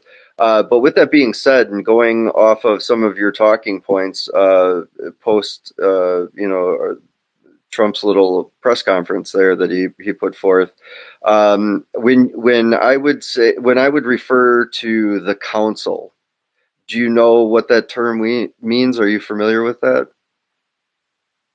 Yes, I know what a council is, and the council is, for me, it is a combination between several different of them, but with the same people inside them. The Atlantic Council, for once, are represented in almost all the countries with subdivisions. That is the military industrial complex lobby organization, where they actually also in the open or let's say fraternizing with or hanging out. Sorry, Paul, hanging out with lying, corrupted persons, or to be political persons, or with the party people, so to speak. And now we are not talking about party as in party. We are talking about party as in partir or divide, which is party. So it's all about words. So I agree with Paul on that. And the young generation are absolutely not stupid. They are getting this. They are just doing it their way. And I'm so confident in this. We have quite, well, not many, but we have some very well spoken. I wish that Carl Ludwig would be here now and he could come up. He is a representative of that younger generation. And Paul, be assured, it was no coincidence that the Lord of the Rings got a revival with the generation that is sort of, between 22 and 32 right now, or even, some years more the timing of the revival of that is excellent, and it will have a great meaning when you talk to the younger generation. They understand what I'm talking about, and they can make the references to that. So I'm using the Lord of the Ring fully out, Paul. That's a great parable, or comparison to what's going on today. Mont, I have great respect for you, and your knowledge is like an encyclopedia. But I think we need to be a lot more modern when talking to the youth, because they are so far into another world than we think. We need to learn their vernacular, and we need to get to them on their level. And again, I'm repeating myself, but we need to talk to them, explain what's going on in this country by the far left, as if we were explaining something to a baby. Simple. No big words. These kids don't know anything. They just have their devices. They're stuck in their devices and their headphones. I will tell you that our dear friend Carl Ludwig is a very well-spoken young man with insights in trivium and of course in rhetoric as well. So the thing with the brain, or with the brain in both adults and younger people, is that you need to tell the story, because we are all of us are products of the German school. The ones that you see as see as leaders, but they are not leaders. They are put in place. They have the right psychological profile to be selected for the Ivy League universities, and so on and so on and so on. That is a huge problem, because there's so many of them. So and they will be fed with 50,000 up to 50,000 words, or even more, and they will be good at speaking, at rhetoric and so on, but they are not natural leaders, and they will be defenders of this corrupt system. That is the whole point of the educational system as such. It's built up like that. That does not mean we have to attempt one by one to our young people to explain about the left's agenda, to get all these immigrants into the country, to turn them into Democrats, to get them to vote left, and to get the vote, and to get the majority vote of Democrat to take over the country. It's not a myth. It's not a fake. It's not a conspiracy. I'm aware of that, but the best thing to explain is that the left and the right is a divide and conquer game, and they are just two wings on the same bird. And this, the most of them. No. They are two wings on the same bird. I do not hear God being mentioned on the left. One second, Paul. Tish, can you hear Paul? Not at all.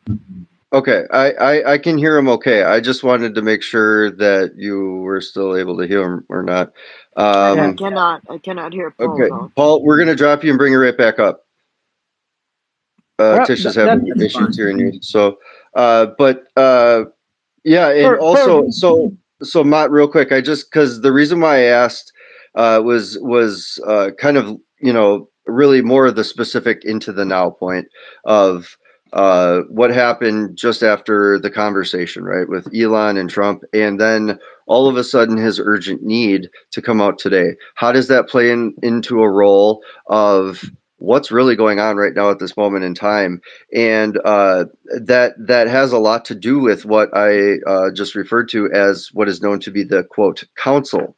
Now, the council, like you said, has multiple arms. It's part of the industrial complex. It's part of the medical industrial complex. It's called part of the military industrial complex. It is, this immunity branch of council that stems from the DOJ to all parts of the earth, right?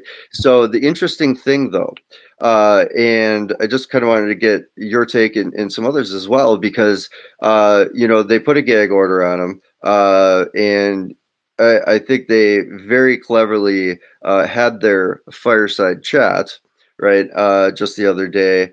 And I think it was a hell of a way to combat this narrative. And what we're witnessing, which, by the way, the younger generation, they are a massive hope. They are much smarter than some of the lulled to sleep generations in between.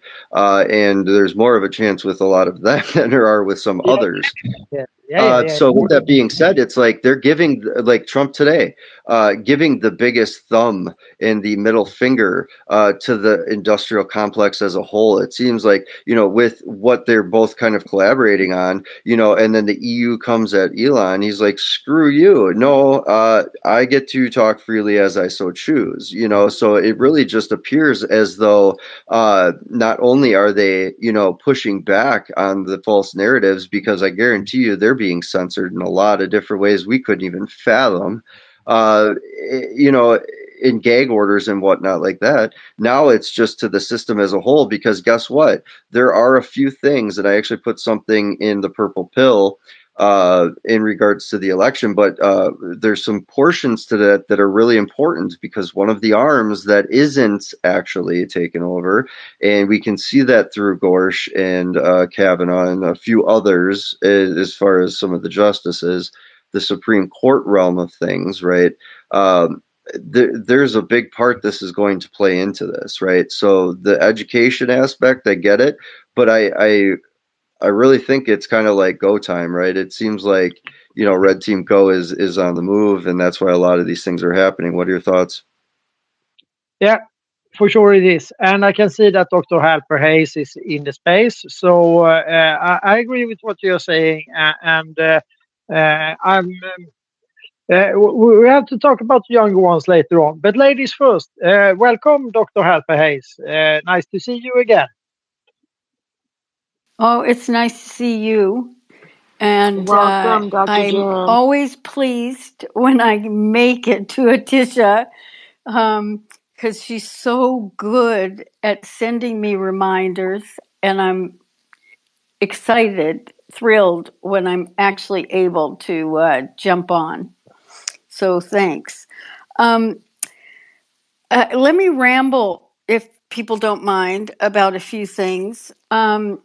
In hearing these comments about, we have to talk to the younger people, I would encourage you to listen to the Elijah Streams podcast I did last week.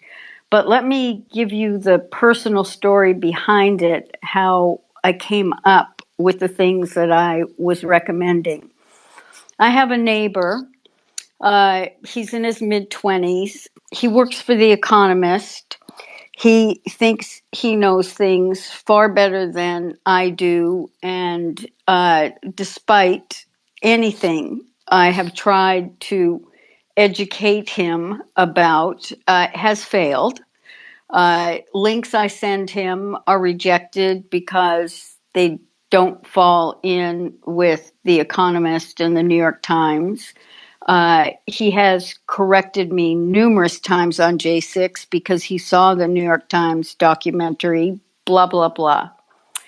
And then, by happenstance, I had suggested to him that he watch the film JFK, because I realized if I was going to find a way to reach them, I could only reach them not through my own voice or even through the links that I might consider valid, but in fact, they get their source through the media. And so he watched that, and we started to have a relatively decent conversation. And then I asked him to watch JFK Revisited Through the Looking Glass, which is a documentary looking 30 years later at the film that Oliver Stone had put together. Before he watched JFK, at first I made a mistake but then I thought it was a mistake. I said, look, this film was up for 8 Academy Awards, and 70% of the public, not political partisanship, but the public, after seeing JFK more than 30 years ago, because I think it came out in 1991, ended up thinking that there had been a coup d'etat. He was reluctant, but gave in and watched it, and then seemed to be a bit more open. So when I recommended he watch the documentary has documents on screen about how corrupt the CIA was. It has people who had been involved or knew people involved. It explained the connections between the people. It explained how Johnson was well aware of what Kennedy was trying to do. And once Kennedy was killed, challenged MacArthur and said, I never agreed with you. And of course, did the complete opposite of what Kennedy was trying to do. Well, after he saw that, he came back to me and he said, I think I understand why you've been telling me that the government might be corrupt. And I thought, you know what? Let the media, let an Oliver Stone, let these things speak louder. And then I sent him just 14 minutes of Oliver Stone and Joe Rogan talking about the film, both films. And when, because the liberals, they love Oliver Stone. They think that he's one of them. But he started talking about the fact that the magic bullet was a fallacy.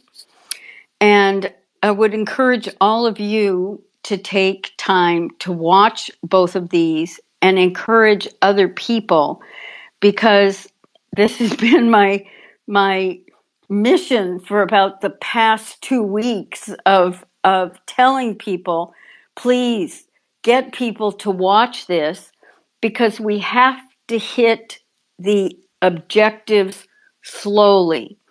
And we can't, or for me, when I say we can't, I should say I can't. I've learned that if I just try to do left and right and differences and corruption and all of those things that we are so aware of and understand, that by giving them a visual and auditory perspective, it has started. And I have 4 other young liberals in my building who talked to my economist loving neighbor, who ended up recommending it to them. So I've started to get questions from them. No longer are they sending me Facebook posts to dispute or refute anything I might possibly think, whether they've asked me or not. But I'm starting to get some questions.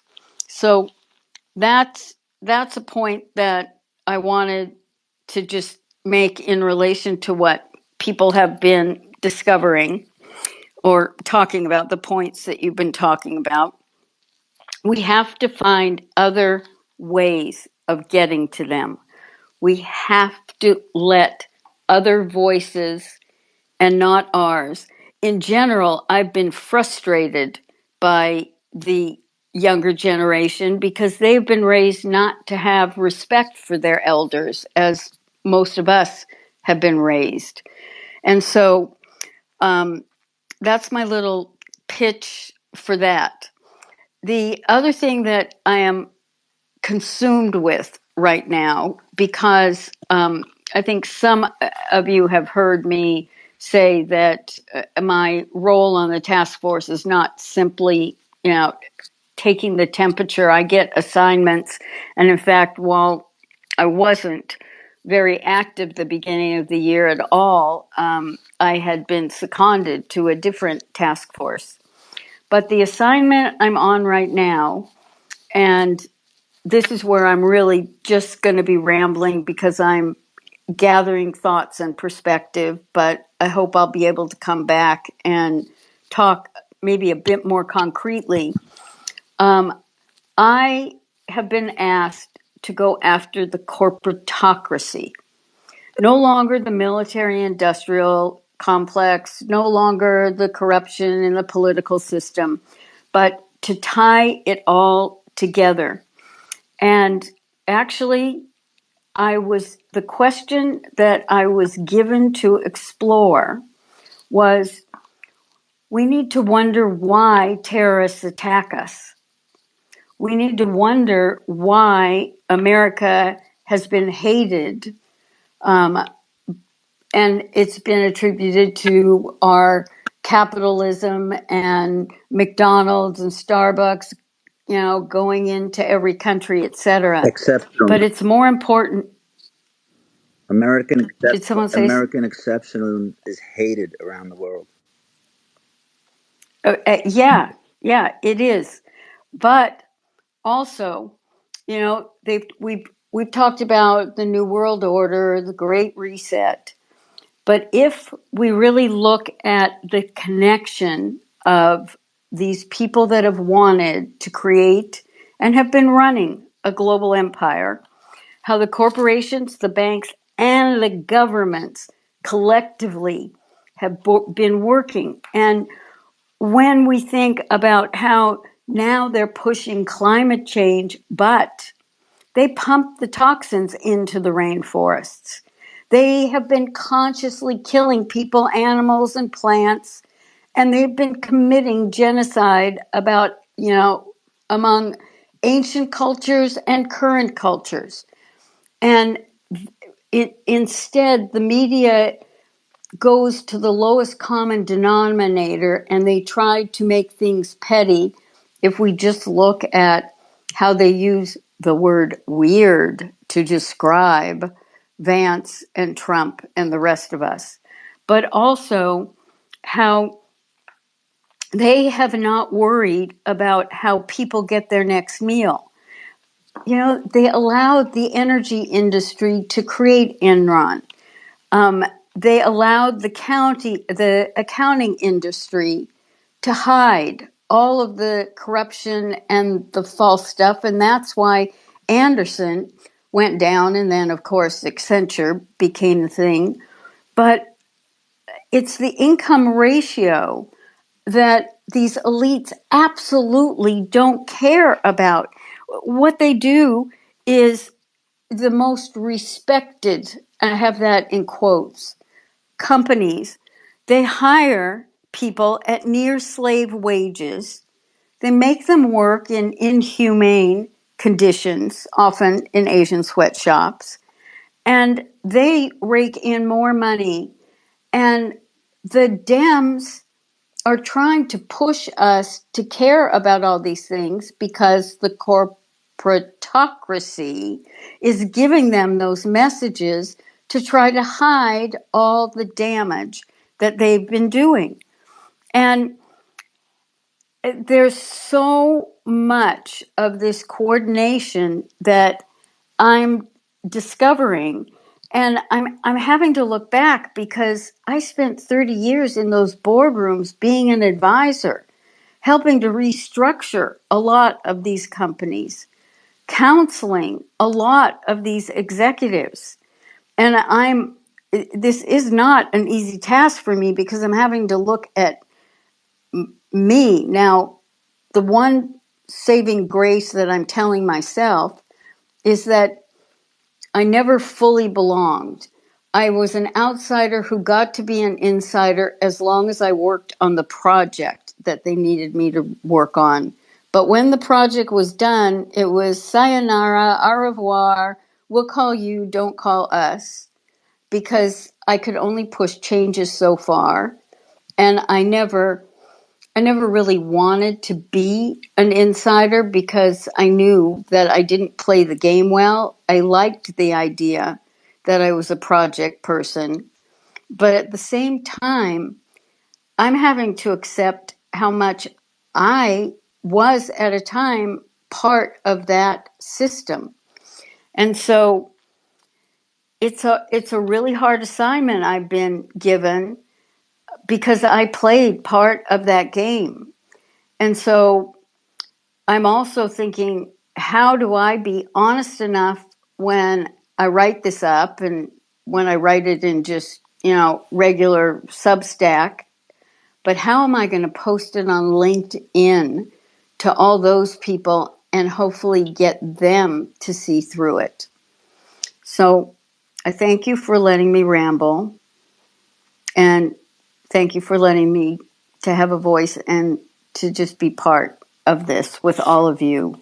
You keep trying and you Oh, keep trying. That's how you do it. You don't give up. exactly. Oh, there's one other thing that I had wanted to start with this, is that tomorrow, once again, I'm on good old mainstream media because, and this is why I think Trump came out and did that superb press conference, is that the media, because evidently, and I say evidently, and you know what I mean by evidently, campaign people have told the media that all Trump is doing is suffering from PTSD and watching when he got shot over and over and over again, and the campaign is failing.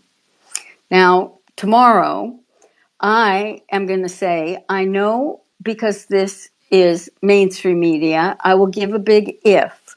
So if Trump is suffering from PTSD, then my challenge to all of you who claimed that this was staged and a setup, he didn't have anything to do with it if he is suffering from PTSD. So let's just relook at that. But even if he is, who wouldn't suffer from that? And when I listened to the press conference, I thought, I know Trump well enough. What prompted this impromptu is the media is going crazy with that report, and he needed to show them that he's as grounded as he's ever been. His feet are on the ground, and he's clear about what it is. I agree with that 1,000,000,000%. Ever since the assassination attempt, his demeanor has been calm, focused, and incredibly intelligent and disciplined. And let me say this, I was on the NYPD. I was there the morning of 9/11 at the trade centers. I know PTSD. Trump isn't suffering from PTSD.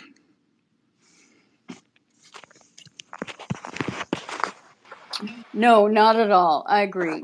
So I'll land my plane there, and once again, thank you. No, thank you. And if you think about it, he kind of squashed the narrative of that he was in on that assassination attempt, correct? Exactly. And that's what I'm going to start with. I love it because that's what they're Where pushing can I out read? there. Where can I read your article tomorrow, or when you publish it? Oh, don't worry. When I finally get this together, it's going to be a good 10 days that because I write, rewrite, and then rewrite to get it. But it'll be on. You can get all my articles on drjan.substack.com.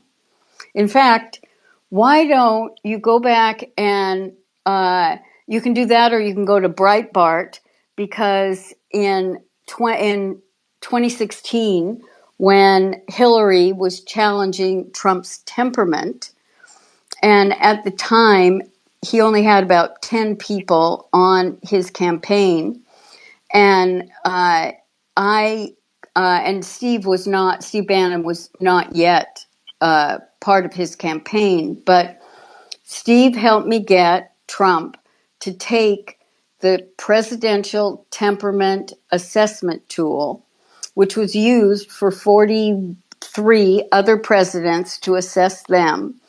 And I wrote a 2-part article, which was on Breitbart. It's also on my Substack.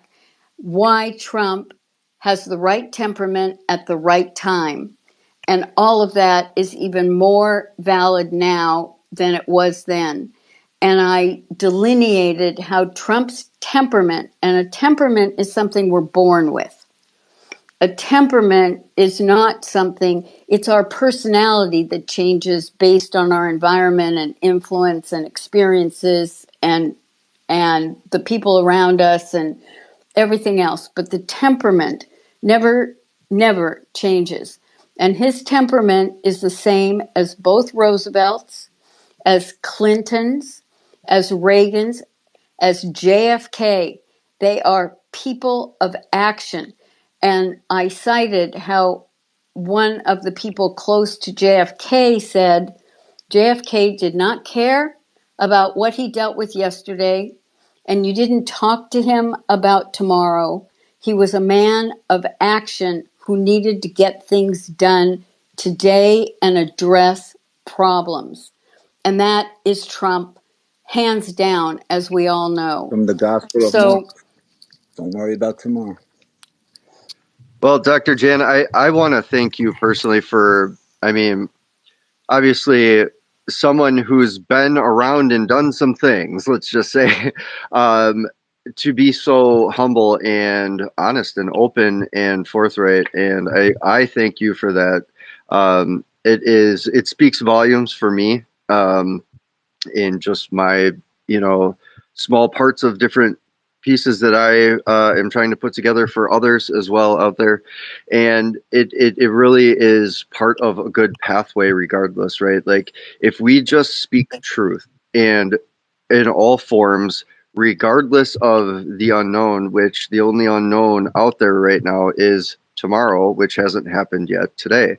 So, when you say things like, I mean, it wasn't even like you articulated or eloquently stated them. You were just speaking truth because it was coming from the heart, and you were coming from a place of humility where it's like, yep, I've definitely been up there on the board and have been at the tops, building these companies up. And now I have to look in the mirror. And if all of us could do that, and I try and have my mirror moments now all the time, daily, it's just so much more beneficial for us individually.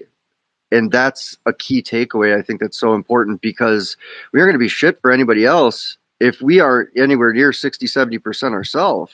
And it starts with getting to that moment of, not only having truth revealed, but then acting on that. So thank you so much for being so forthright and honest there. I appreciate that. Dr. Jan, may I ask you something? Thank you. Thank you. I really appreciate that. I'm working on something bigger, which is, this is really hard. It's going back and looking at all my psychological training, all the way in which we have been presented with psychological things, and realizing that a lot of the Nazis that were brought over became very influential in establishing, this is even before MK Ultra, in establishing the way we should be taught psychology. And it is getting me to look at how the mental health conditions have been programmed in to make us mentally ill.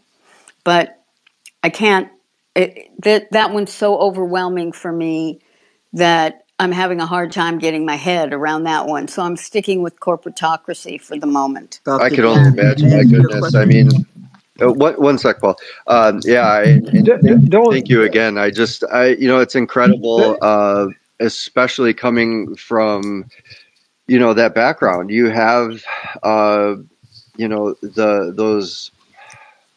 I've spoken with psychiatrists. I've spoken with psychologists. I've spoken with people who have, certain elements of, that background in that education coming from, Not so much like, let's just say, allopathic side of medicine, but like the background of more of, coming from the mind place, or the outcome, the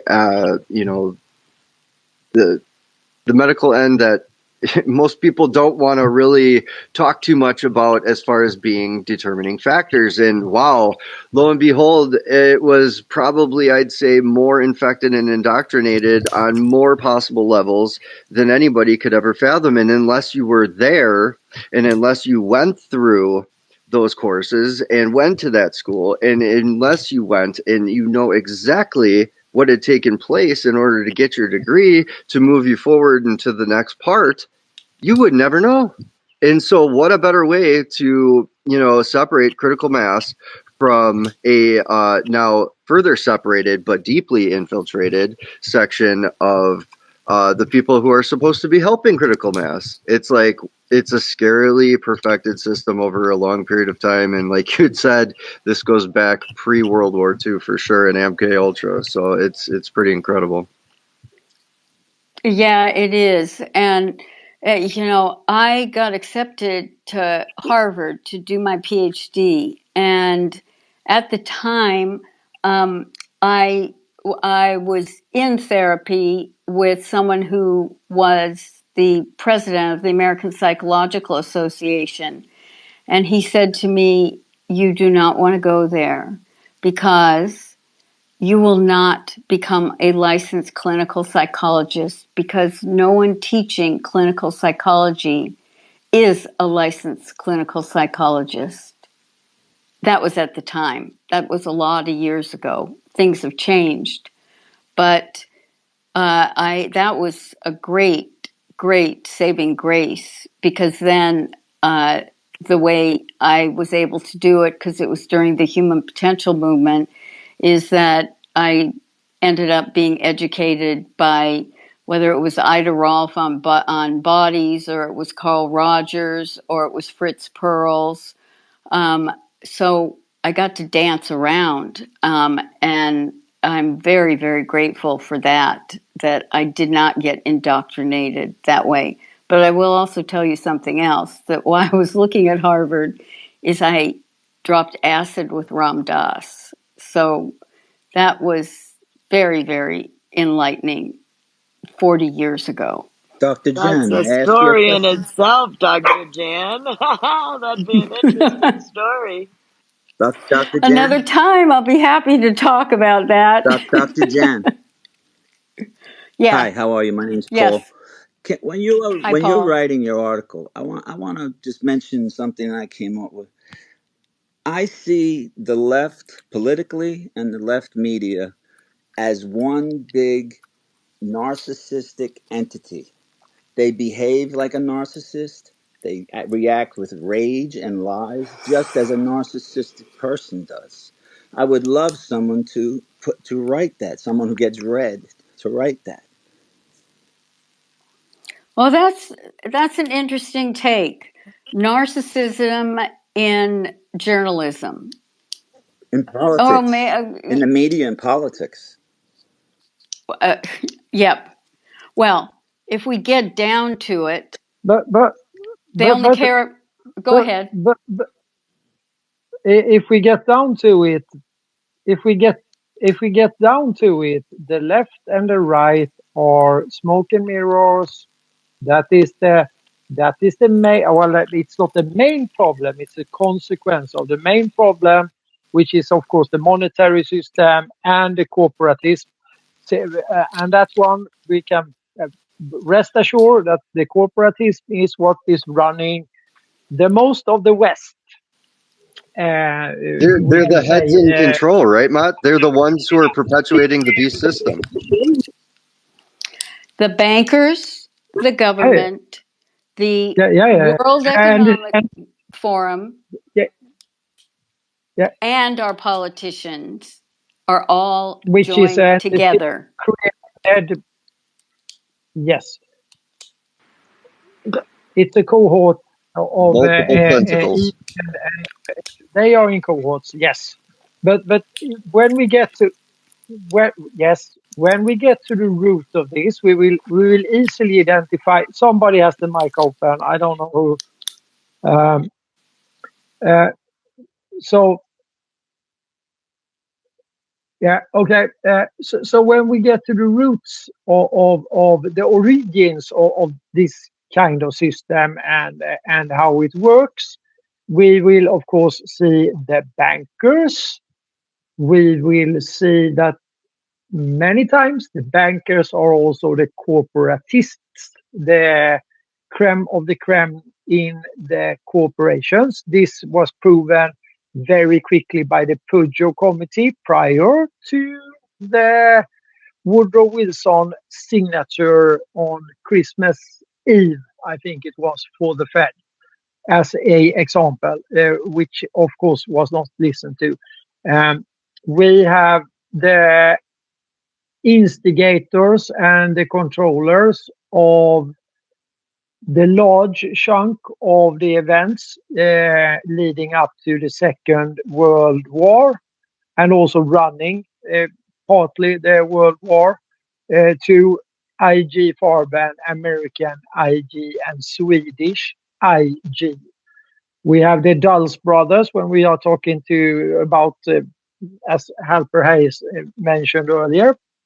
It should be okay to just tell the young generation, well, look at those brothers and their friends, meaning Wallenberg and Warburg, which are two families that are very, very efficient in getting all the players and the companies, corporations, and the banks in correct place, in cohorts, of course, with Morgan and others during this build-up time.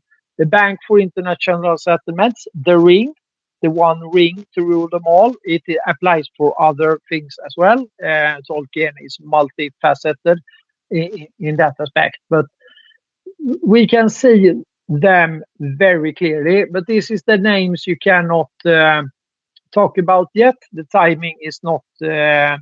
The timing is not really there, and this is why we are trying to by using history as it should be, or should be connected, because all of these events are more or less connected one way or the other, on the broad perspective and on the small perspective when it comes to personal relations and so on. So how do we reach the Hold lie? on, How Paul. do we Hold beat on. the lies of the left? Paul, hold up. We have a hand. Ludwig How do has we his beat hand the up. lies of the left, Mont?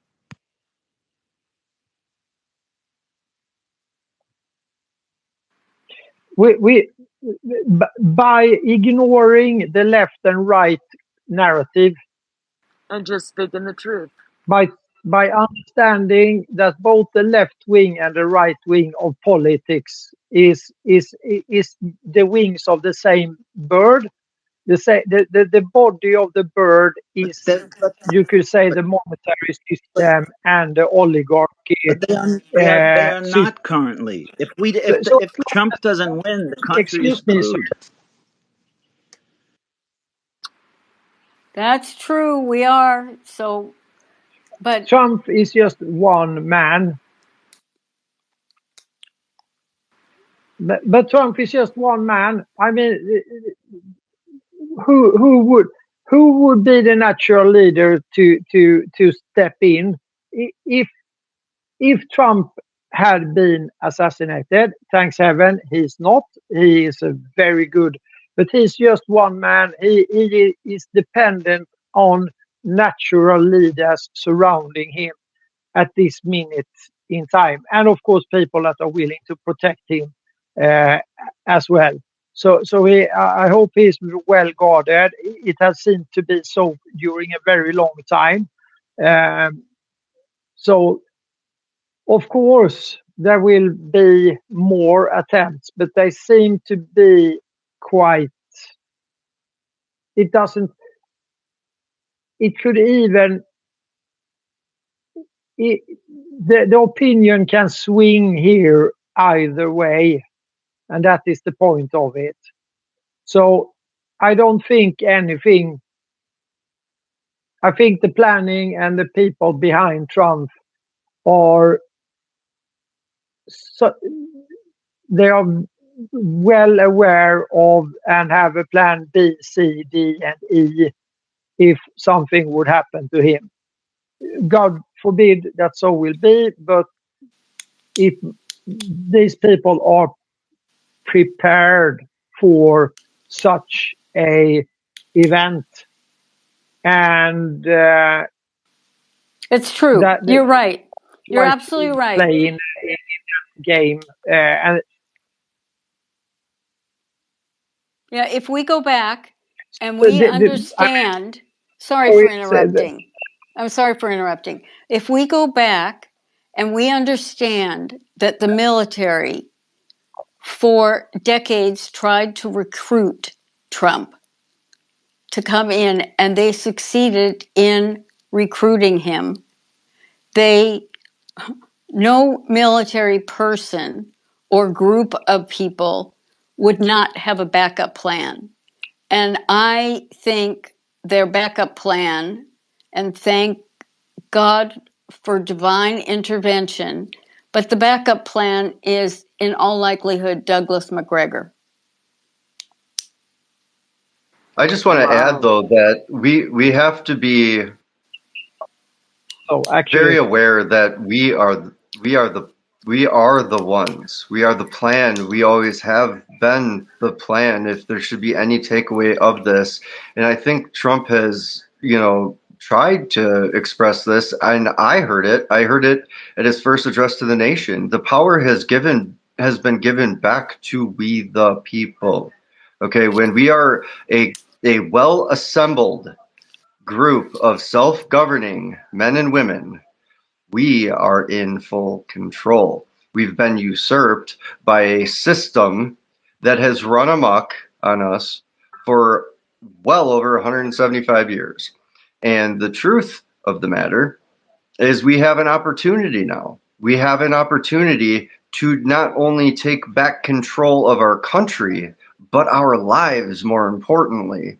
And each and every one of us, in our self-governing capacity, have more power in our right pinky fingernail than any of these oligarchies combined. That's the truth. That's what they don't want us to know. That's what all these pronouns and all of these agendas and all these targeted attack names by these three-letter agencies, how they love to promote and attack us with. That's the sole reason why they're saying what they're saying. It's because they want us to call ourselves something other than our most natural, powerful place of being.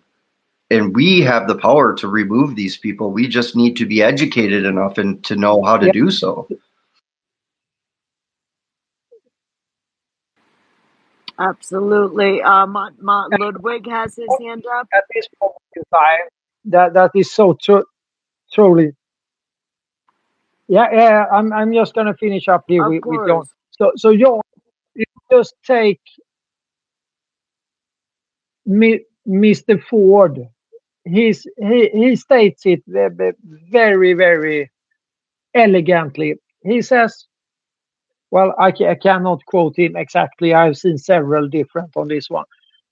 He says simply, if people understood the monetary system or the financial system as such, we would have a revolution in the morning. And so all of this dumbing down, all of the German school, all of the smoke and mirrors, all of the psyops, all of the false flags, all of the wars is to protect the narrative, the belief in a Ponzi scheme monetary system where the oligarchs / the bankers / whatever you want to call them, and we know pretty much who they are, but we cannot speak it yet because the US audience is not really ready for it. It seems they are, of course, benefiting from that, and they are buying your time for nothing, for thin air, while they are robbing you in the other end through the government. The setup is obvious, and this is what you can describe for example for the younger people. And talking about younger people, we have Carl Ludwig up here, which is a young man with great knowledge and great experiences, or even some, well, experience that have given him greatness and wisdom. Carl Ludwig, welcome. Hello, guys. Nice to join. And that's when Dr. John Halperhays left the room. It was connected to a thing that she said, but I waited too long, so the timing was not right. But Bombadil, I'm 100% with you, and I like, John, what you said about that we are free people, and that is the game. And what I wanted to say to Dr. John Halper-Hayes was that she mentioned this about the Nazis, the psychology. Oh, there she is. She's back on track. Nice. Hello, Dr. Jan. Hello. Nice to hear you. I wanted to, just because you mentioned this when it comes to psychology and the Nazis, and I just, maybe you already know this, but a very interesting point, and I'm gonna connect this even to what John said with this, to think freely, because we have this man Emil Kreppelin, who was the mentor of Ernst Rudin, the famous Nazi. And Emil, he was a eugenics, and in his memoirs he wrote that he wanted to take away and kill the Jews and the creative people. And this have always been within the Nazis, to kill the creative people. And they have used this so much with psychology, because Emil Kreppelin is a lot of the basis of modern day psychology, the DCM, this diagnostics, how we diagnose individuals. And this have so much to do with that. And when it comes to the think freely, think right, during the same time after Emil Kreppelin, we have Erik Welander, who was the creator of the Swedish school system. And he wrote this on one of the greatest universities in Sweden, that to think right or to think free that's good, but to think right, to think freely is good, but to think right, that is the greatest. And he created two different languages for the Swedes, one for the people of the school, the regular school system, and one for the higher levels of this hierarchy, so that the two would be like two different kinds of people, not understanding what is going on in government, with the bank language, in the corporatism. So, like John said, we are regaining, taking that the Nazis once upon a time very, very intelligently fucked us with, and it has so much to do with the connection of concrete and abstract way of thinking, communicating, and so forth. But as Bombadil says, the root of it all, the monetary mechanics, 100%. But that is the beauty, that we sit here now having conversations and regaining that power. So I just wanted to put that in there, Dr. Jan, with, Harvard universities and everything, that Emil Kreppelin, that's a very interesting route. Well, would you please DM me with those names that you've mentioned so I can do a bit more research, please? 100%. All good. Great. Absolutely great. And Uh, go ahead. And then we have to sorry, doctor. Yeah, we have to add a couple of names there to make it very clear and obvious for the audience here. We have Voldemar von Knieren. He is the mentor of Alfred Rosenberg, who will be the eugenics master, because we have to take the eugenics into this psychological side of it. So he is the mentor of Rosenberg, and he's also the grandfather of the Swedish prime minister that actually was murdered, just like Kennedy, for many reasons, but we don't have to go into that. He's the grandfather of Olof Palme, who was fairly much a free thinker and had some things going maybe against the oligarchy, whatever. He's one of the few states leaders that have been assassinated like that. And to mention assassinations in Mordor, aka Stockholm, we shall also give a gratitude to one of the persons that made the 76 possible, to at least give it a fighting chance, and that is a revolutionary. He happened to be king as well, but he also made a revolution. That is Gustav III. He was also assassinated on pretty much on the same grounds as Kennedy, but he was also one of the persons that in a black ops back in 70, 75, 76 actually sent very well educated officers, and together with his the French king, who was his friend, also soldiers, very well trained soldiers and so on, that actually made quite a difference in the thousands and yet in the thousands. That's all we have in the history books for these guys. He is also the first to acknowledge US to sign off as a statesman, to sign off the US Republic. This is Gustav III, a true hero, but of course he was murdered because he actually dared to go up against the oligarchy at that time, which is just handing over the baton to the ones that we have today, and implemented a currency that should compete with their privately issued currency. So subsequently, he was killed just like Kennedy. Kennedy did exactly the same. That is one of the reasons that they took out Kennedy. Maybe one of the largest reasons that was he managed to get out 4.6 billions of treasury dollars, non-Fed dollars, at the equal value for the people. It was called the people's dollar, or actually the folk dollar, back in the day.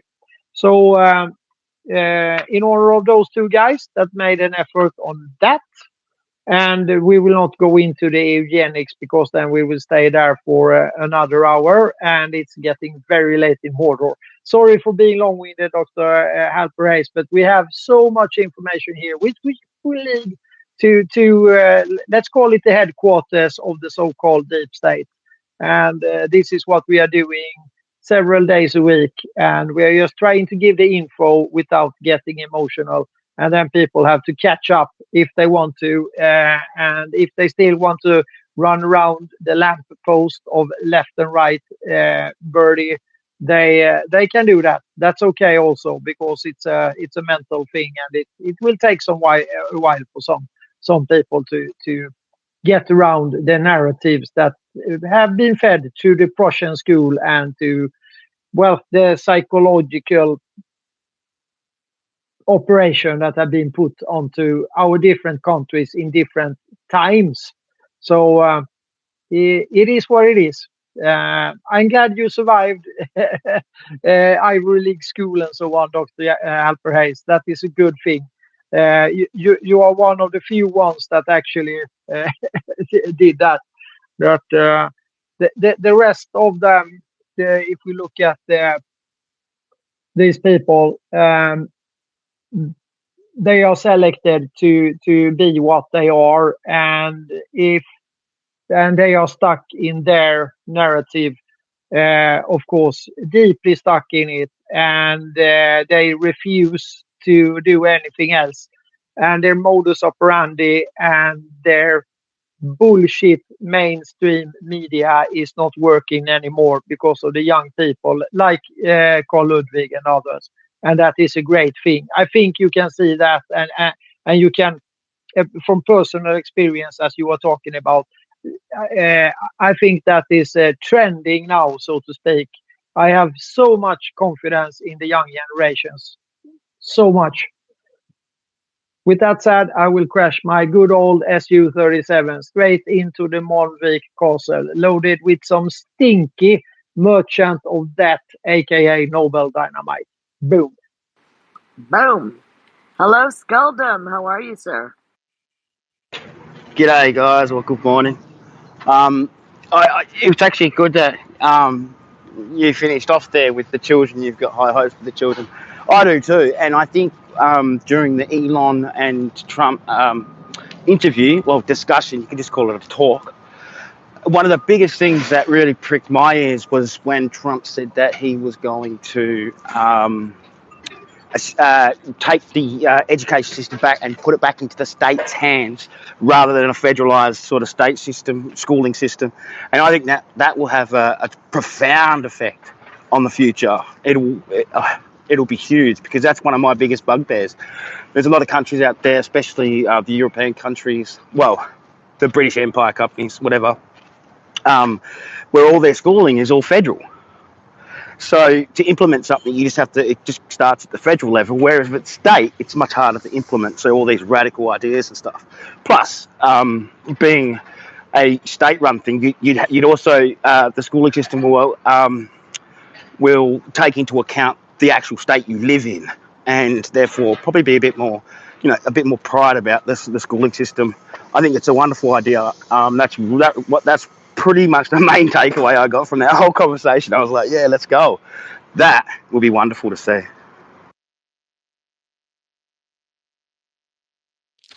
Yeah, man, it's amazing to hear you, mate. Good to hear your voice.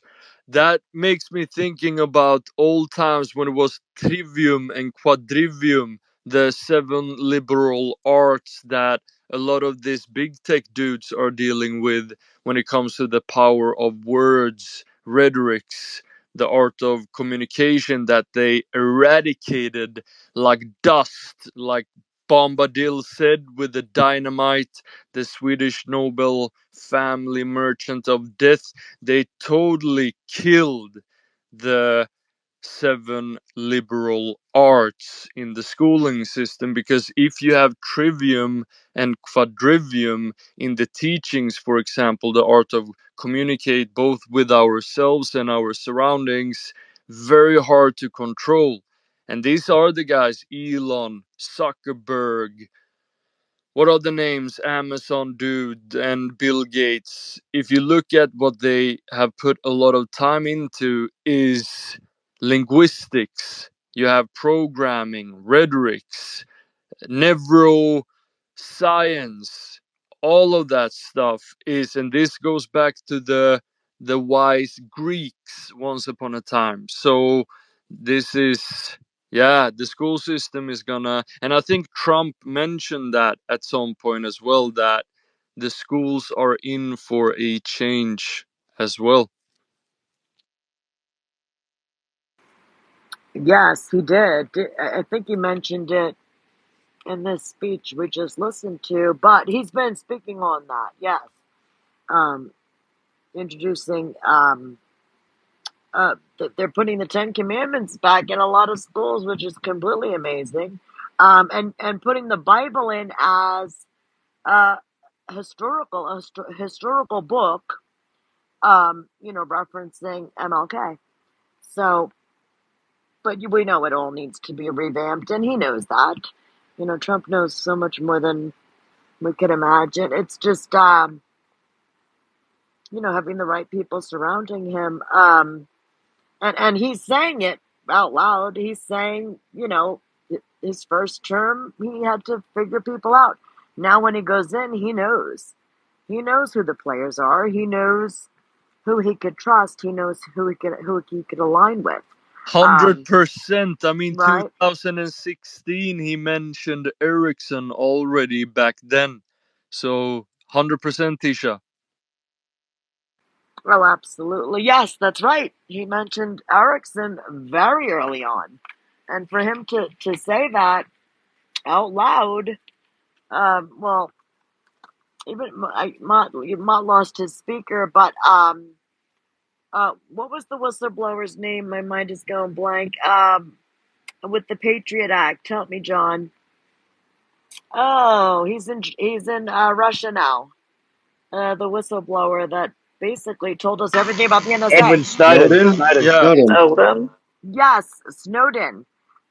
Which, believe it or not, the Swedish Prime Minister visited the White House. What was it, Mott? I wish you had your mic. A week after that all happened. That's how on top of it they were. That's how concerned they were when they found out that we knew about, these back channels in the NSA spying on us and, giving out all our information.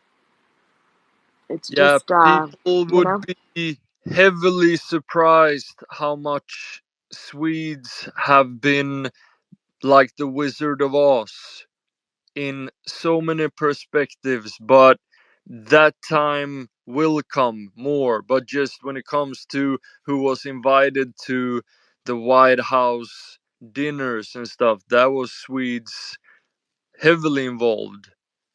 So it's a game you can play.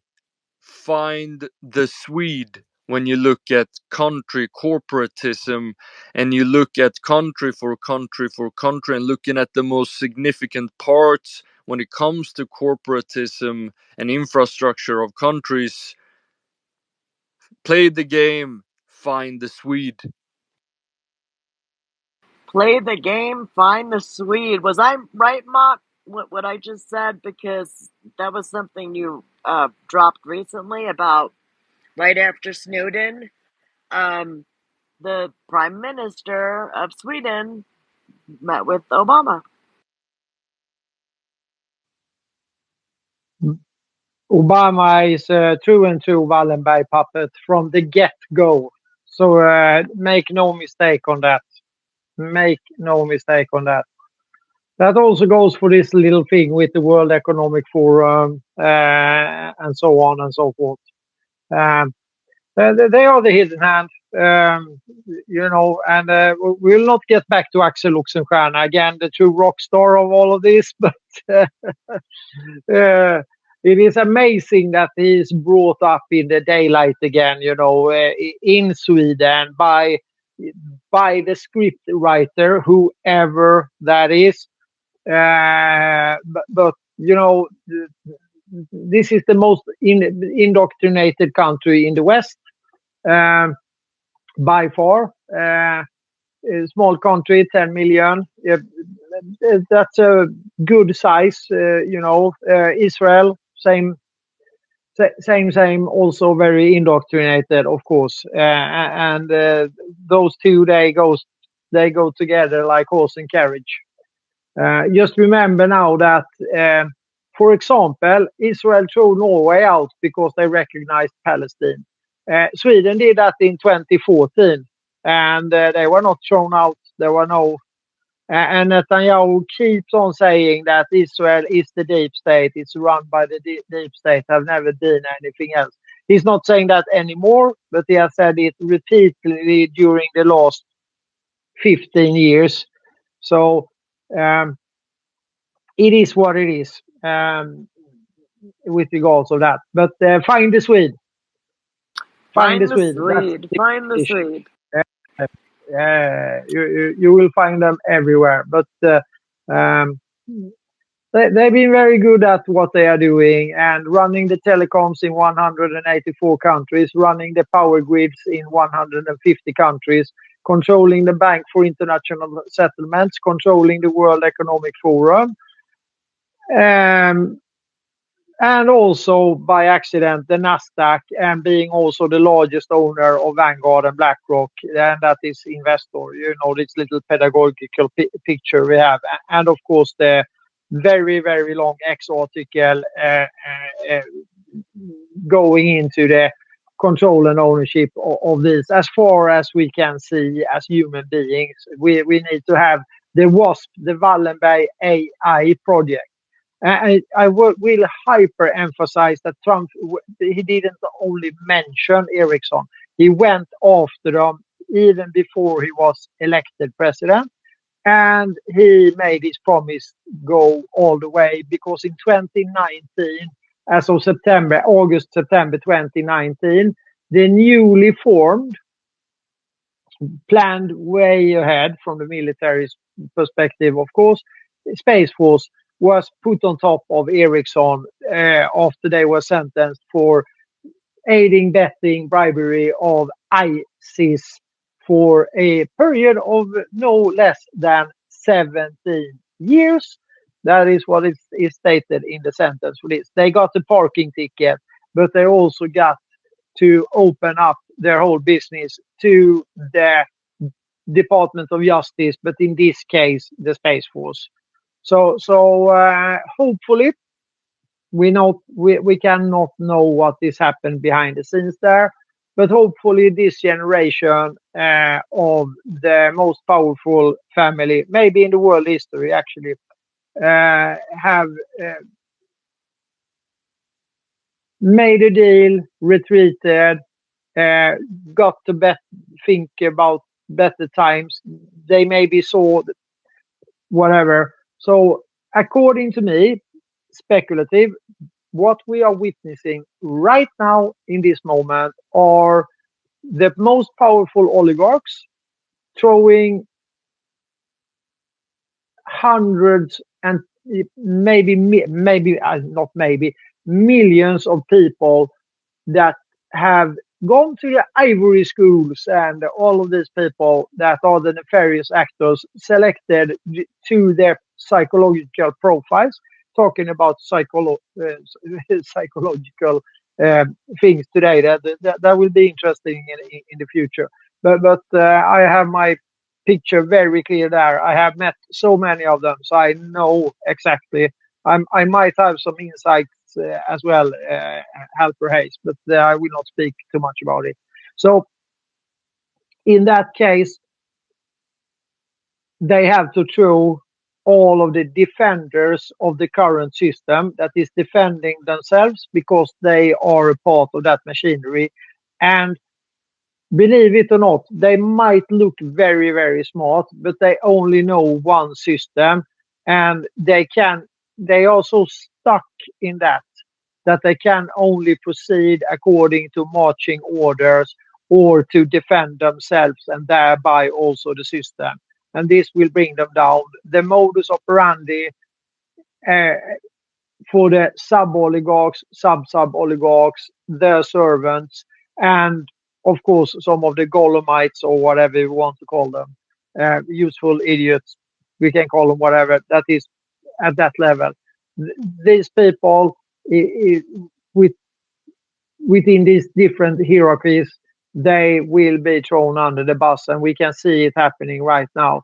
Only in the Fortune 500, we have like 5, 6, 7, 8,000 CEOs that have been in the different hierarchies there, that have acquitted, just finished up their jobs, and they are replaced by hopefully good people at this point in time.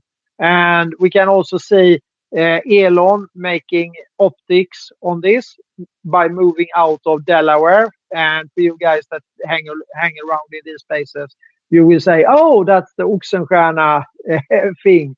And for sure it is. So the grays, as I call them, and I don't mean graceful, I mean gray as in the color of gray, of Delaware is of course, and that's the first state, and all of this, where all the companies sign up, and so that's where the Stockholm bureaucracy, that together with the paperclip and some other actions in later times, have been spread out to really affect the government. And also the Dulles brothers' grandfather, W. Foster, Walter W. Foster, something like that. Can't remember complete name. he is the one that makes this lobby corrupted thing a tradition or something that you can work with inside. That is the true start of the real corruption, and this is in the very, very late 19th century and in the beginning of the 1900th century.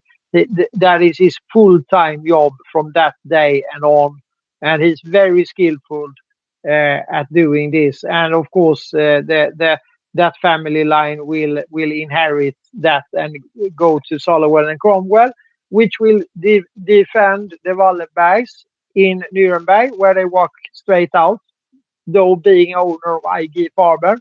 Rosenberg and Goering had to die because they know too much, so they did die in custody.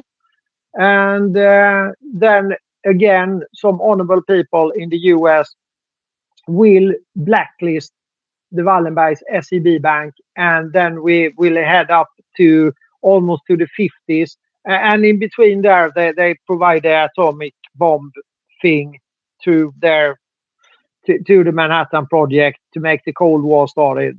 So they were busy bees at that time.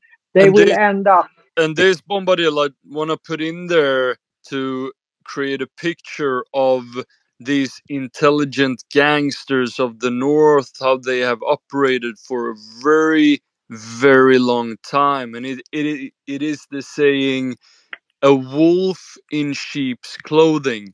And this origins back to the Vikings, how they infiltrated, for example, Constantinople. So that is very good to have in mind, because Sweden have always shown themselves to be a super humanitarian superpower. So, but this is the in sheep's clothing, because what have Sweden been doing all along, even though it's a neutral country, selling weaponry to both sides of every war? And who came out on the top side of things after the Second World War? Sweden was rich then. So it sucks that it is that Well, way. the Swedish oligarchs were rich. Yeah, The wolf Swedish oligarchs. clothing. And not to mention that they actually were rather involved, since they actually managed to steal through the Swedish, half Swedish Lenin. They managed to steal 500 tons of gold from Russia during the second attempt of the Russian Revolution, which was a success.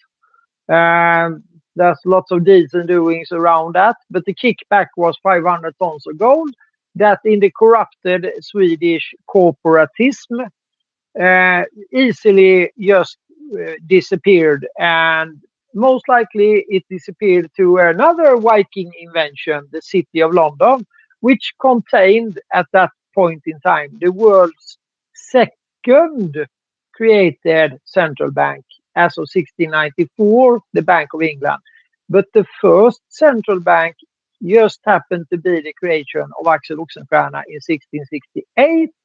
And then in 1670, the East India Company was granted the ability to mint money, aka start banks. And so they did robbed and stole and did lots of other nefarious actions. And all of this is kicked off by our great grand Viking queen, Queen Elizabeth the First, who kicks this at the year of 1600. The year of 1600, she lets this monster go. And just a little bit later on, Oxenstierna will set up the first military industrial complex by simply conquering Europe, signing off the deals to get the banking families on his side, That's the Treaty of Versailles. And from that day and on, it's full speed ahead to the world's first central bank. And the East India Company goes on. And that goes for the Dutch and for it's same gang, so to speak. Gangsters will go into warp speed. And for those who think that the 1776 was a war against the British Crown, well, it was a war against the East India Company, which the British Crown is a part of, but it's not the British Crown that rules it. As of the City of London, also, of course, implemented by Viking back in the day. I know that Dr. Halper Hayes really likes Edward the Conqueror and likes to talk about him. So this is what we have at hand, and with those few Swedes that actually dares to talk about this or want to provide this information to whomever who wants to listen to it, and then you can make your own conclusions. There are very much material. There are podcasts in English with the young boys, L Talk. I think they are put in the purple pill. Thank you, Secretary. If not, they will be there that will go into these things in a language that Paul, who talked about us earlier here, about the youngsters and so on, would be very happy to hear, I think. And I thank you, Carl Ludwig, for the opportunity to talk to you guys in the younger generation in these excellent podcasts that aims where they should. And the audience is yet not as broad as it should be. I think that we should have the Joe Rogan audience there, but that is not how it works. But it would have made things easier, possibly. Patience So, is key. Patience is key. That we have learned on this journey. That is for sure. And Bombadil, patience. And preparation, right, Yeah. Ludwig? I mean, we have to be prepared. We have to be so self-reliant that any system could fall, and any sort of element we can always overcome. But it really takes preparing, and that would be by obtaining the knowledge and wisdom in order to know how to do it. Man, John, we have the power to do everything. We can mint our own money. We can do what we choose, just as long as it's done in an accepted and lawful manner. Who's to say wiser?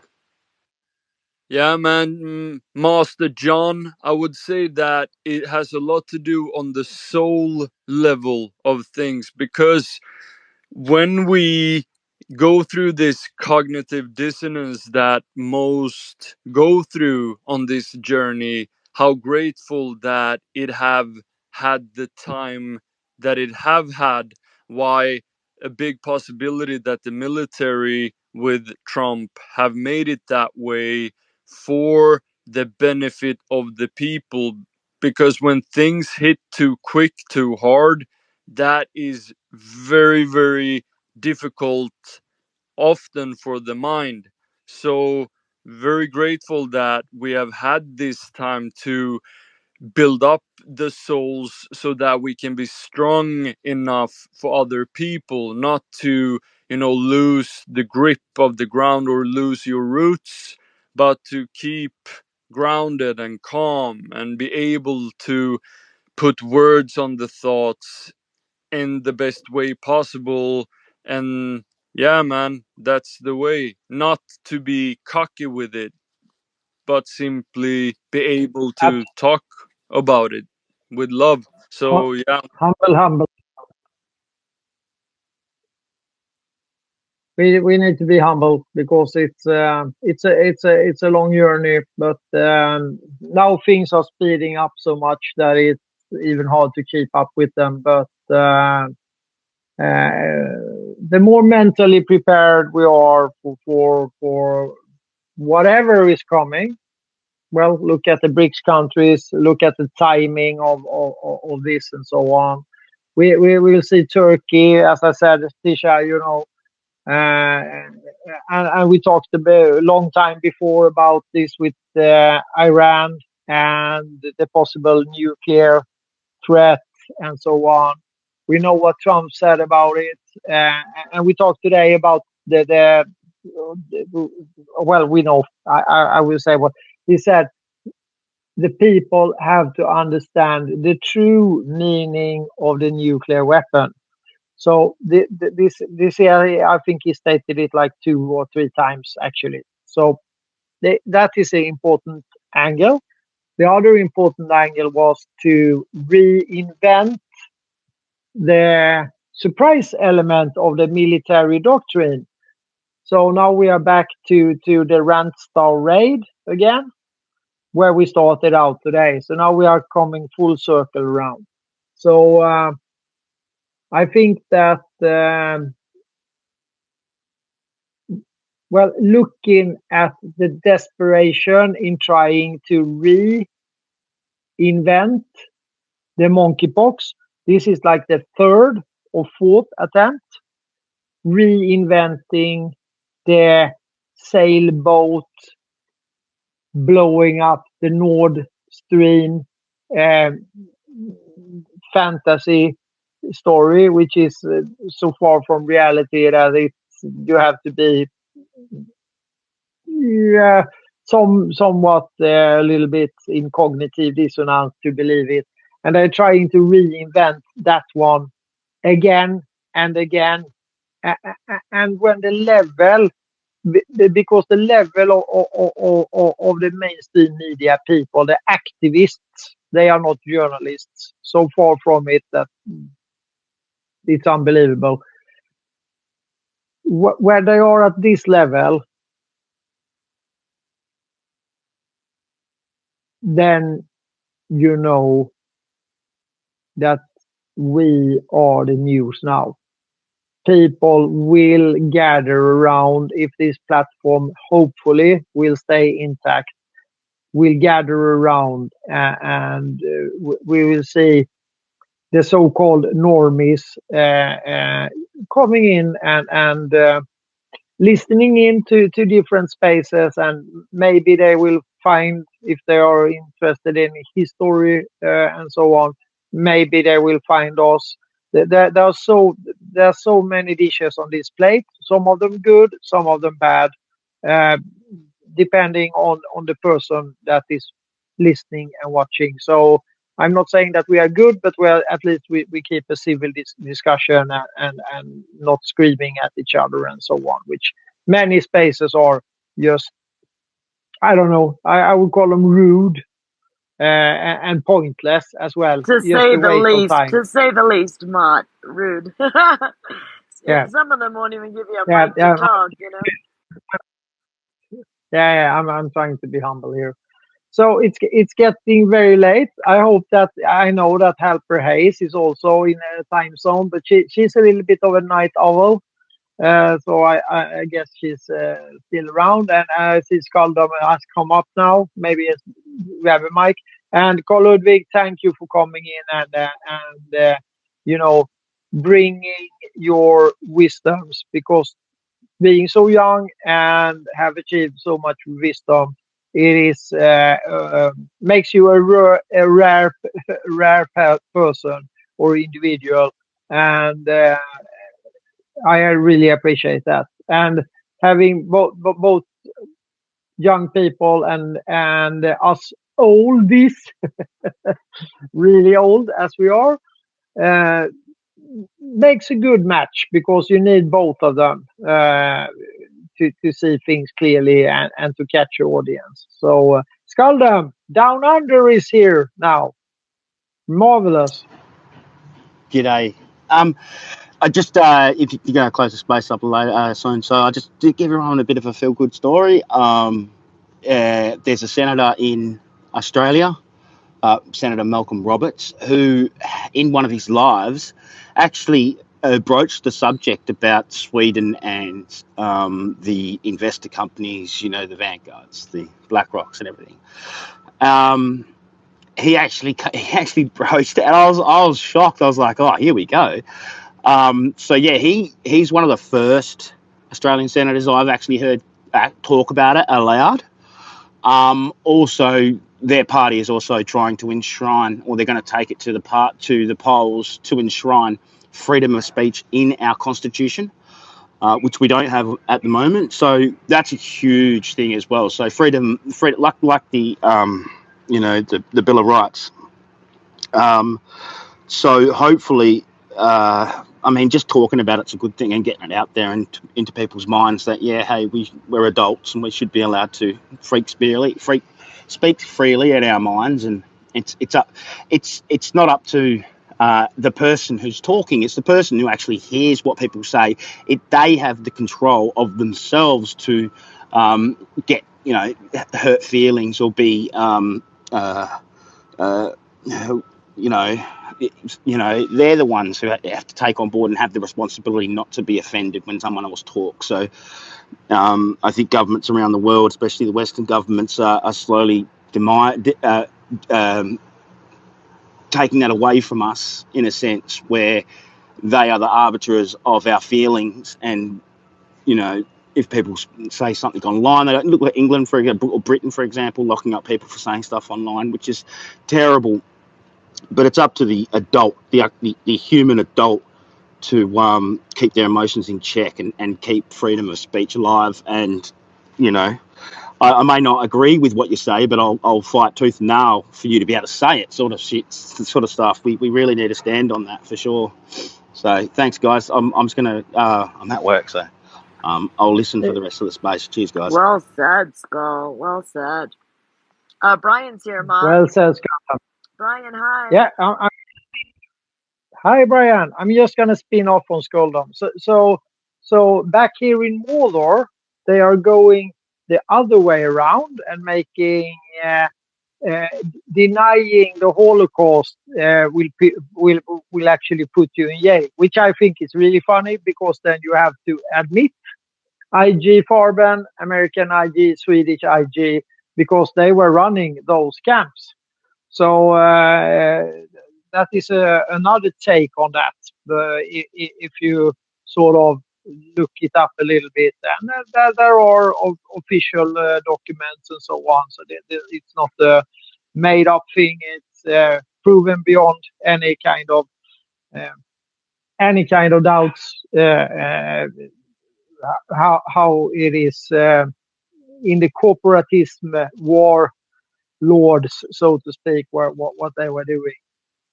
On the other hand, if we look at how efficiently, if you write something bad,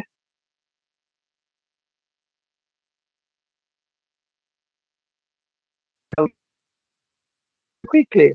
So now you have to ask yourself the question: if you have all of this control over telecom, what people are writing online, who they are, where they live, where their phone lives, what they are doing, how come that we still have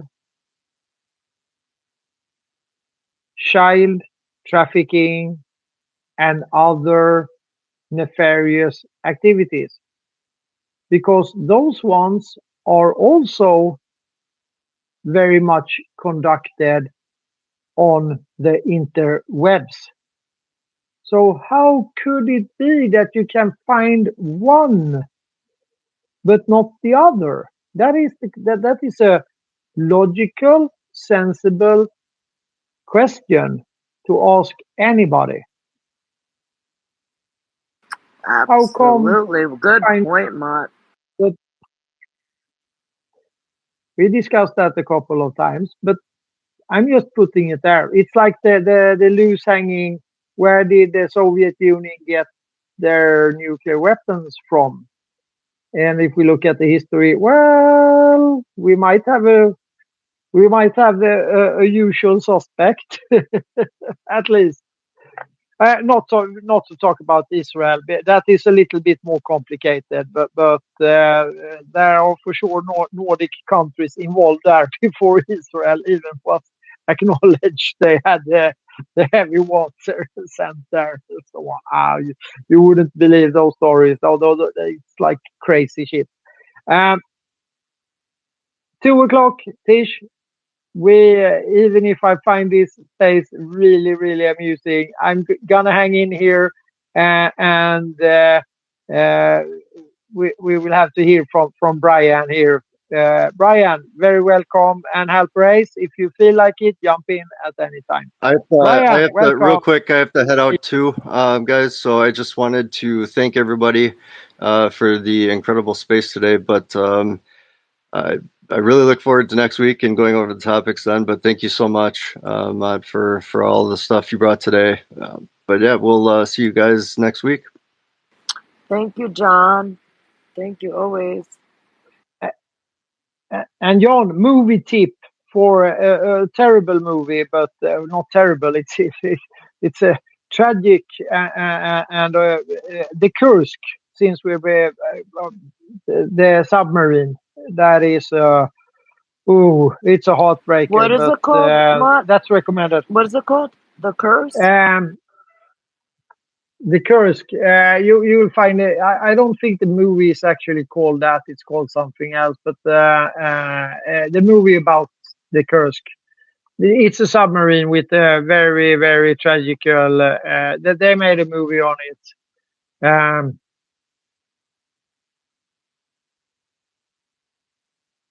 I'm gonna check it. So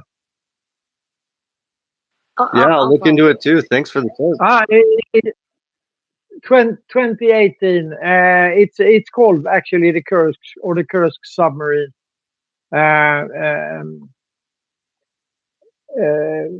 It's well, you have to watch it. It is deeply tragical in all kind of senses. So, with that said, that is a movie tip. We can leave that. And Brian, welcome. Mr. Mark, how's it going today? Hope you're doing all right. Miss Tisha, Miss Secretary, and hello to the rest of you. I'm going to keep this quick. To answer your last thought, with the maritime law upgrade, the Navy had 26 processes automated. We don't have to go very far to look at this the right way. We can spin all kinds of, ways of cooking up the best take on it. But to be honest, if you really want a good track record to look at, if we follow the automated process, how long they've been taking time to automate things, and it seems to me the more they automate, the more emboldened they become. Yeah. So the more they automate, the more power they feel like they have because that process is wound up to them. So the audit process becomes far more simplified in many of these cases. So onward with today's news. You said quite a lot and I loved it, Mop. You'll bear with me just a moment. Today's news was actually rather shocking. There was a lot in today's news. A refinancing surge has begun. As borrowers' costs continue to decline, U.S. mortgages, refinancing witnessed a large increase since the early day of the pandemic. The refi index surged 34.5% over the course of 1 week. That's killer, According to the data from the Mortgage Bankers Association, the MBA, and was up an astounding 108%, when compared to the same week a year ago. That's kind of crucial, in my opinion, and the bipartisan crypto coming. Senate Majority Leader Chuck Schumer aims to get something, passed out of the Senate and into law by the end of the year.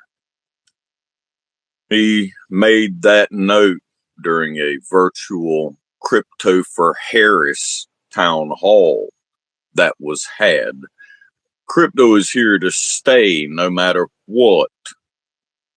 That's what they said.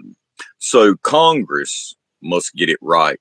You know, while Kamala Harris hasn't formally shared her views on crypto, a move by senior Democrats to support the industry indicates she may pivot away from the Biden administration harsh stance. You know, the Biden administration is not doing well, even with her, and we all know that. They kind of threw her under the bus, so I would expect that too, for her to throw them under the bus. But crypto has become a major topic in the election here now.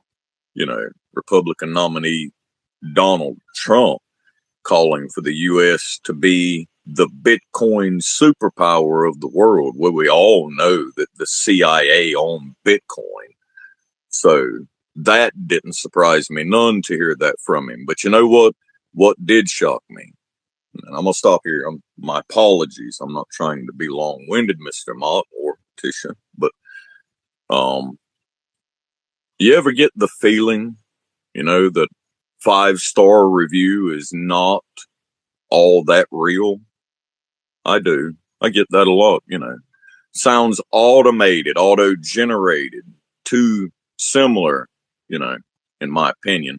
But what's fixing to happen, Mott, you need to know this, you know. Fake reviews not only waste people's time and money, but also pollute the marketplace and divert business away from honest competitors. The FTC Chair Lena Khan declared that today, by strengthening the FTC's toolkits to fight deceptive advertising, the final rule will protect Americans from getting cheated. You know, put businesses that unlawfully game the system on notice and promote markets that are fair, honest, and competitive, you know. Biden's bans on false reviews and testimonials, prohibitions will be applied to the censorship of negative reviews or compensating third parties for positive feedback. You know, the rules also will target deceptive practices surrounding AI generated reviews or offering incentives to customers to exchange for writing specific commands and comments, you know. So the idea here is buying or selling fake engagements such as likes, followers, or views on social media will be outlawed as well. And clarity about business connections, you know, or ties will be required if engaging in the review of a product even. So you all might as well go ahead and get off of your conspiracy theories, et cetera, and step off your soapbox. The Federal Trade Commission just stepped up on the soapbox theirself.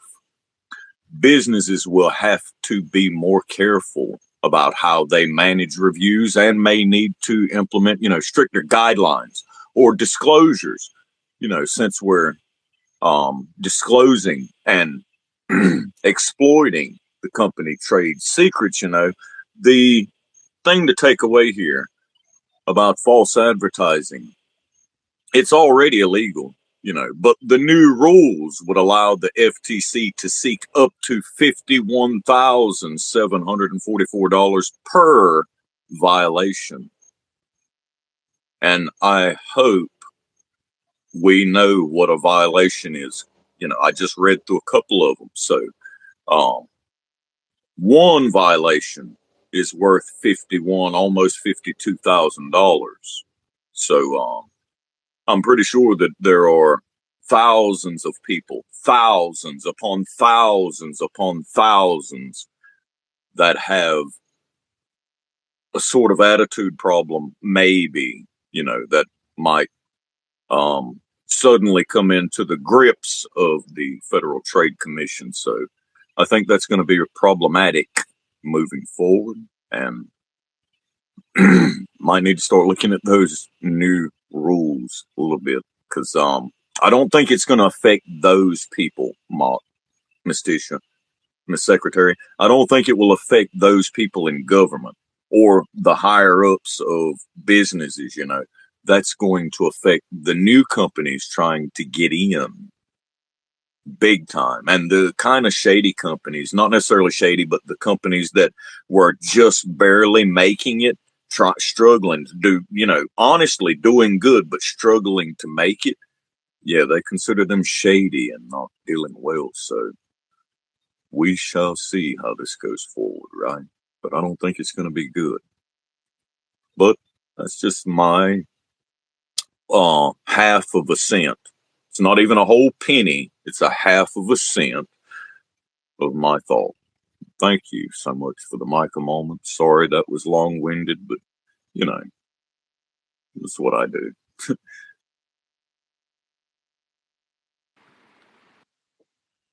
And you do it You well. are doing it, Mark. and you do it well.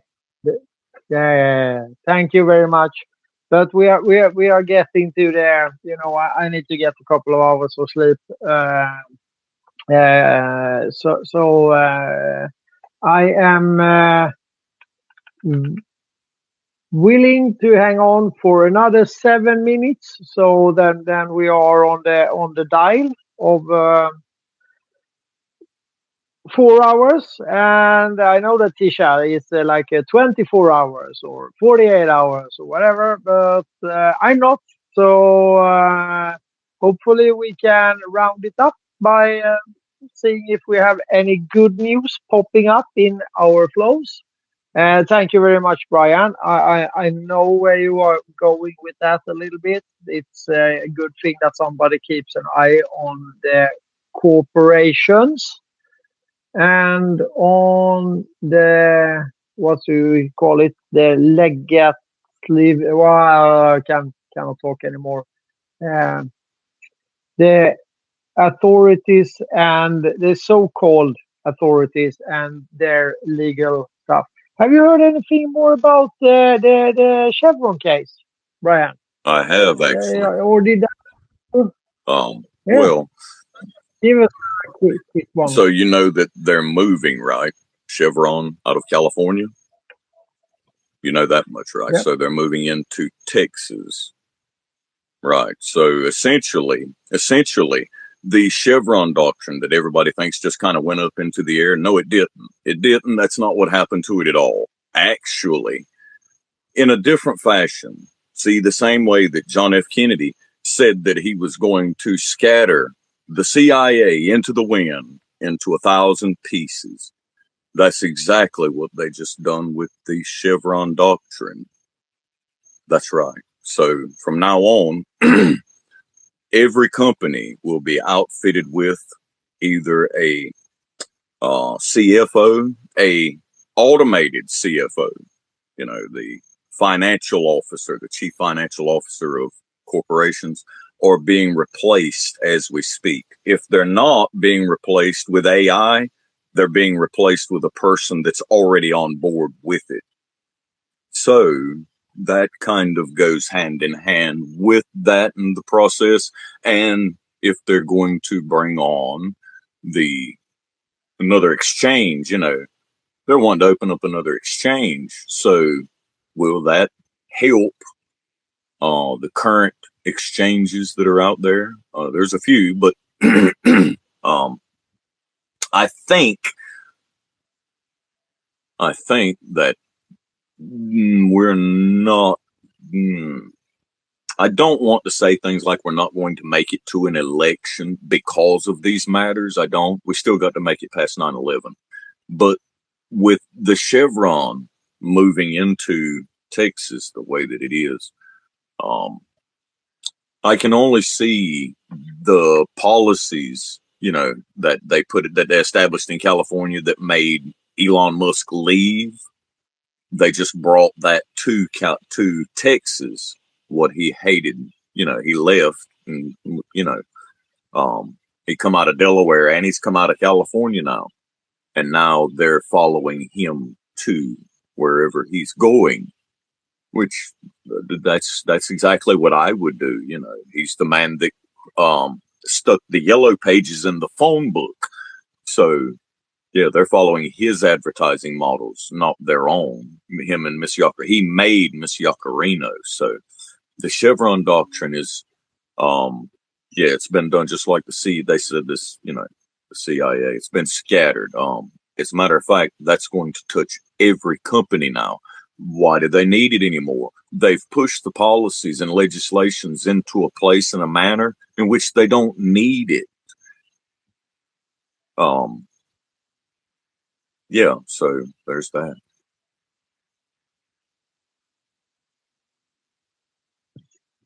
Let's see how it turns out. We will find out. I have, there are some suspicious characters in the government in Texas, but I think they are under a lot of pressure. I have good faith in the people of Texas. They seem to be, free thinkers in some, a little bit more than many other states and so on. So it seems to be, we have good hope for Texas leading the way. Maybe together with Florida, who knows? The story of Florida with regards of elections and so on, it's quite an interesting one. Let me ask you a question. Let me ask you a question. Yes, sir. So you remember the book, yes, sir. the old yes, book of the Baron Trump, where it talks about he goes underground because of things happening. It's kind of an old book. Way long. Ingersoll, Lockwood. Yeah, so it's an old book. Yeah, so who would have imagined that how Trump going underground, who would have imagined how that would have actually been translated? How is that actually translated now into the real world, and where we're at today based on the vision of that book back then? Baron Trump goes underground. What does that mean exactly? I listened to the podcast with, I was on live space with Trump and Elon the other night when Trump and Elon praised the high-speed rail and underground high-speed rail, and that he's most likely going underground. Who would have thought that would have translated to not him disappearing, no, him actually beginning to work underground instead of above ground, which may have always been doing, right? So, yeah. What is your opinion? I'm sorry, that's supposed to be a question. What is your opinion on the idea of Trump going underground? Well, I think that Trump and associated have been quite a lot underground.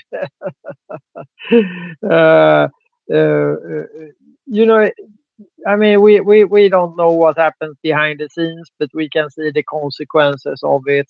But I happen to know a thing or two about this kind of pretty efficient drilling things, as in Elon's boring company. And believe me, that's there is a lot of, and I mean really a lot of highways underneath the surface. We have quite a lot of them in especially in the Stockholm area and around there. That's the sort of pathways into Mordor. They've been there for a long time, and there are more and more of them. You can easily go several hundred meters deep underneath that city, and there are tunnels crossing forth and back and high and low. I've seen the three-dimensional maps of it. But yeah, I mean, if you look at look at it from a military strategical point of view, look at the Hamas. They seem to have been able to withstand in some way a David against Goliath fight. And there's a lot of tunnels. So, and there also have been allegedly lots of tunnels and underground structures used for very nefarious activities, as far as we know as well. But that's allegedly at this moment in time. Well, not necessarily allegedly. You're doing great. You're doing great. But, you know, they did make mention, if you heard the podcast, quite a profound, you know, podcast. I thought it was excellent the way the two men talk, right? Because they let out everything, laughing and giggling about it like they were just kosher, cool with each other. But, you know, just so happens we were all listening in, especially when he talked about Korea, right? Right, yeah. He talked about Korea. And yet again, same as in today's speech that we sent live here, of course, with regards of the Iranian nuclear weapons, which started out this. The spin on this is it's not giving away, and I think that is a good thing. But just back to your last point, though. You said there are many of these things behind the scenes that we just don't know. But Trump made it known. These guys know. I feel so sorry for these guys. You know that they can't at liberty speak to us. They don't have freedom of speech. I mean, why can't Trump tell us about those dirty, nasty things that goes on in Korea that he praised Kim Jong-un so much for? You know, he said he's the man there. He's got it, everything under control. He's the man. And oh boy, the bad things that go on there, on the underground thing, you know, the behind the scenes things that go on. If people knew, he made that statement. If you go back and listen to it, he said, "Oh wow, man, the bad things that go on there, but he's really he's the boss over there now. He's the man." He made that like it was a twinkle in his eye, bro. You know, like that's where he wanted to be, in those kind of shoes. And that made me feel very bad, you know, that he kind of spoke, he didn't speak ill-mannered of it. He spoke as mischievously amazed by it, you know, sort of in awe of it. I mean, just take a quick minute to go back and listen to it, but the way that he spoke about Korea, and that he knows the point that I was making here. Sorry. The point that I was making here, you said we don't know these things that go on behind. Yes, we do. They know these things also. Trump knows what goes on behind the scenes. Elon Musk knows. Why aren't they out here talking about it? They act like they're trying to lead us in a direction where we're going to get full transparency, but that doesn't mean that anybody's going to be accused of anything. That's alarming to me, you know, like they're all together trying to fix it. So none of them can be accused, but only we, the American people, for not getting on board and listening to them more, you know, doing our part to help them succeed. This is kind of intolerable, I think. What do you think? Give me your opinion. Well, as far as I can guesstimate, we use that strange word, you know, those two words together. We are at the precipice now, and we will hear more things spoken out. But I think also that it needs to come in a certain order to not create what Carl Ludwig was talking about so very elegantly before, the cognitive dissonance. You know, we have to. This is like Now, my we dad was we have. bad for this. He would break right into the middle of somebody talking, and he would do something like, hmm. You know, when they didn't sound quite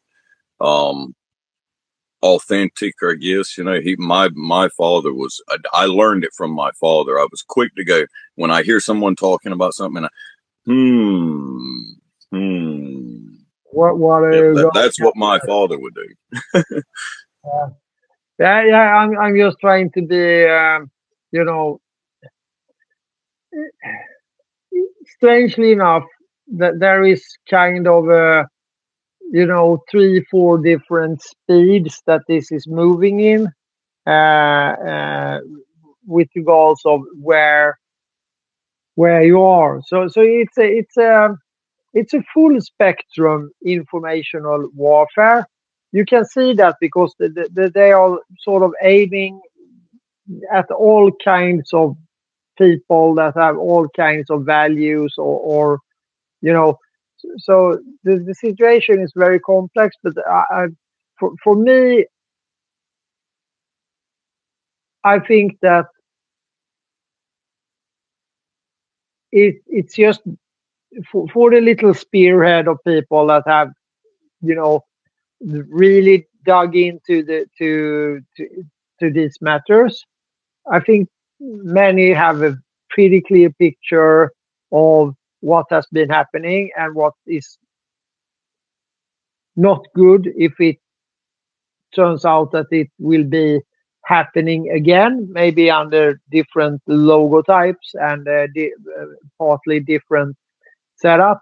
But it's all about pattern recognition.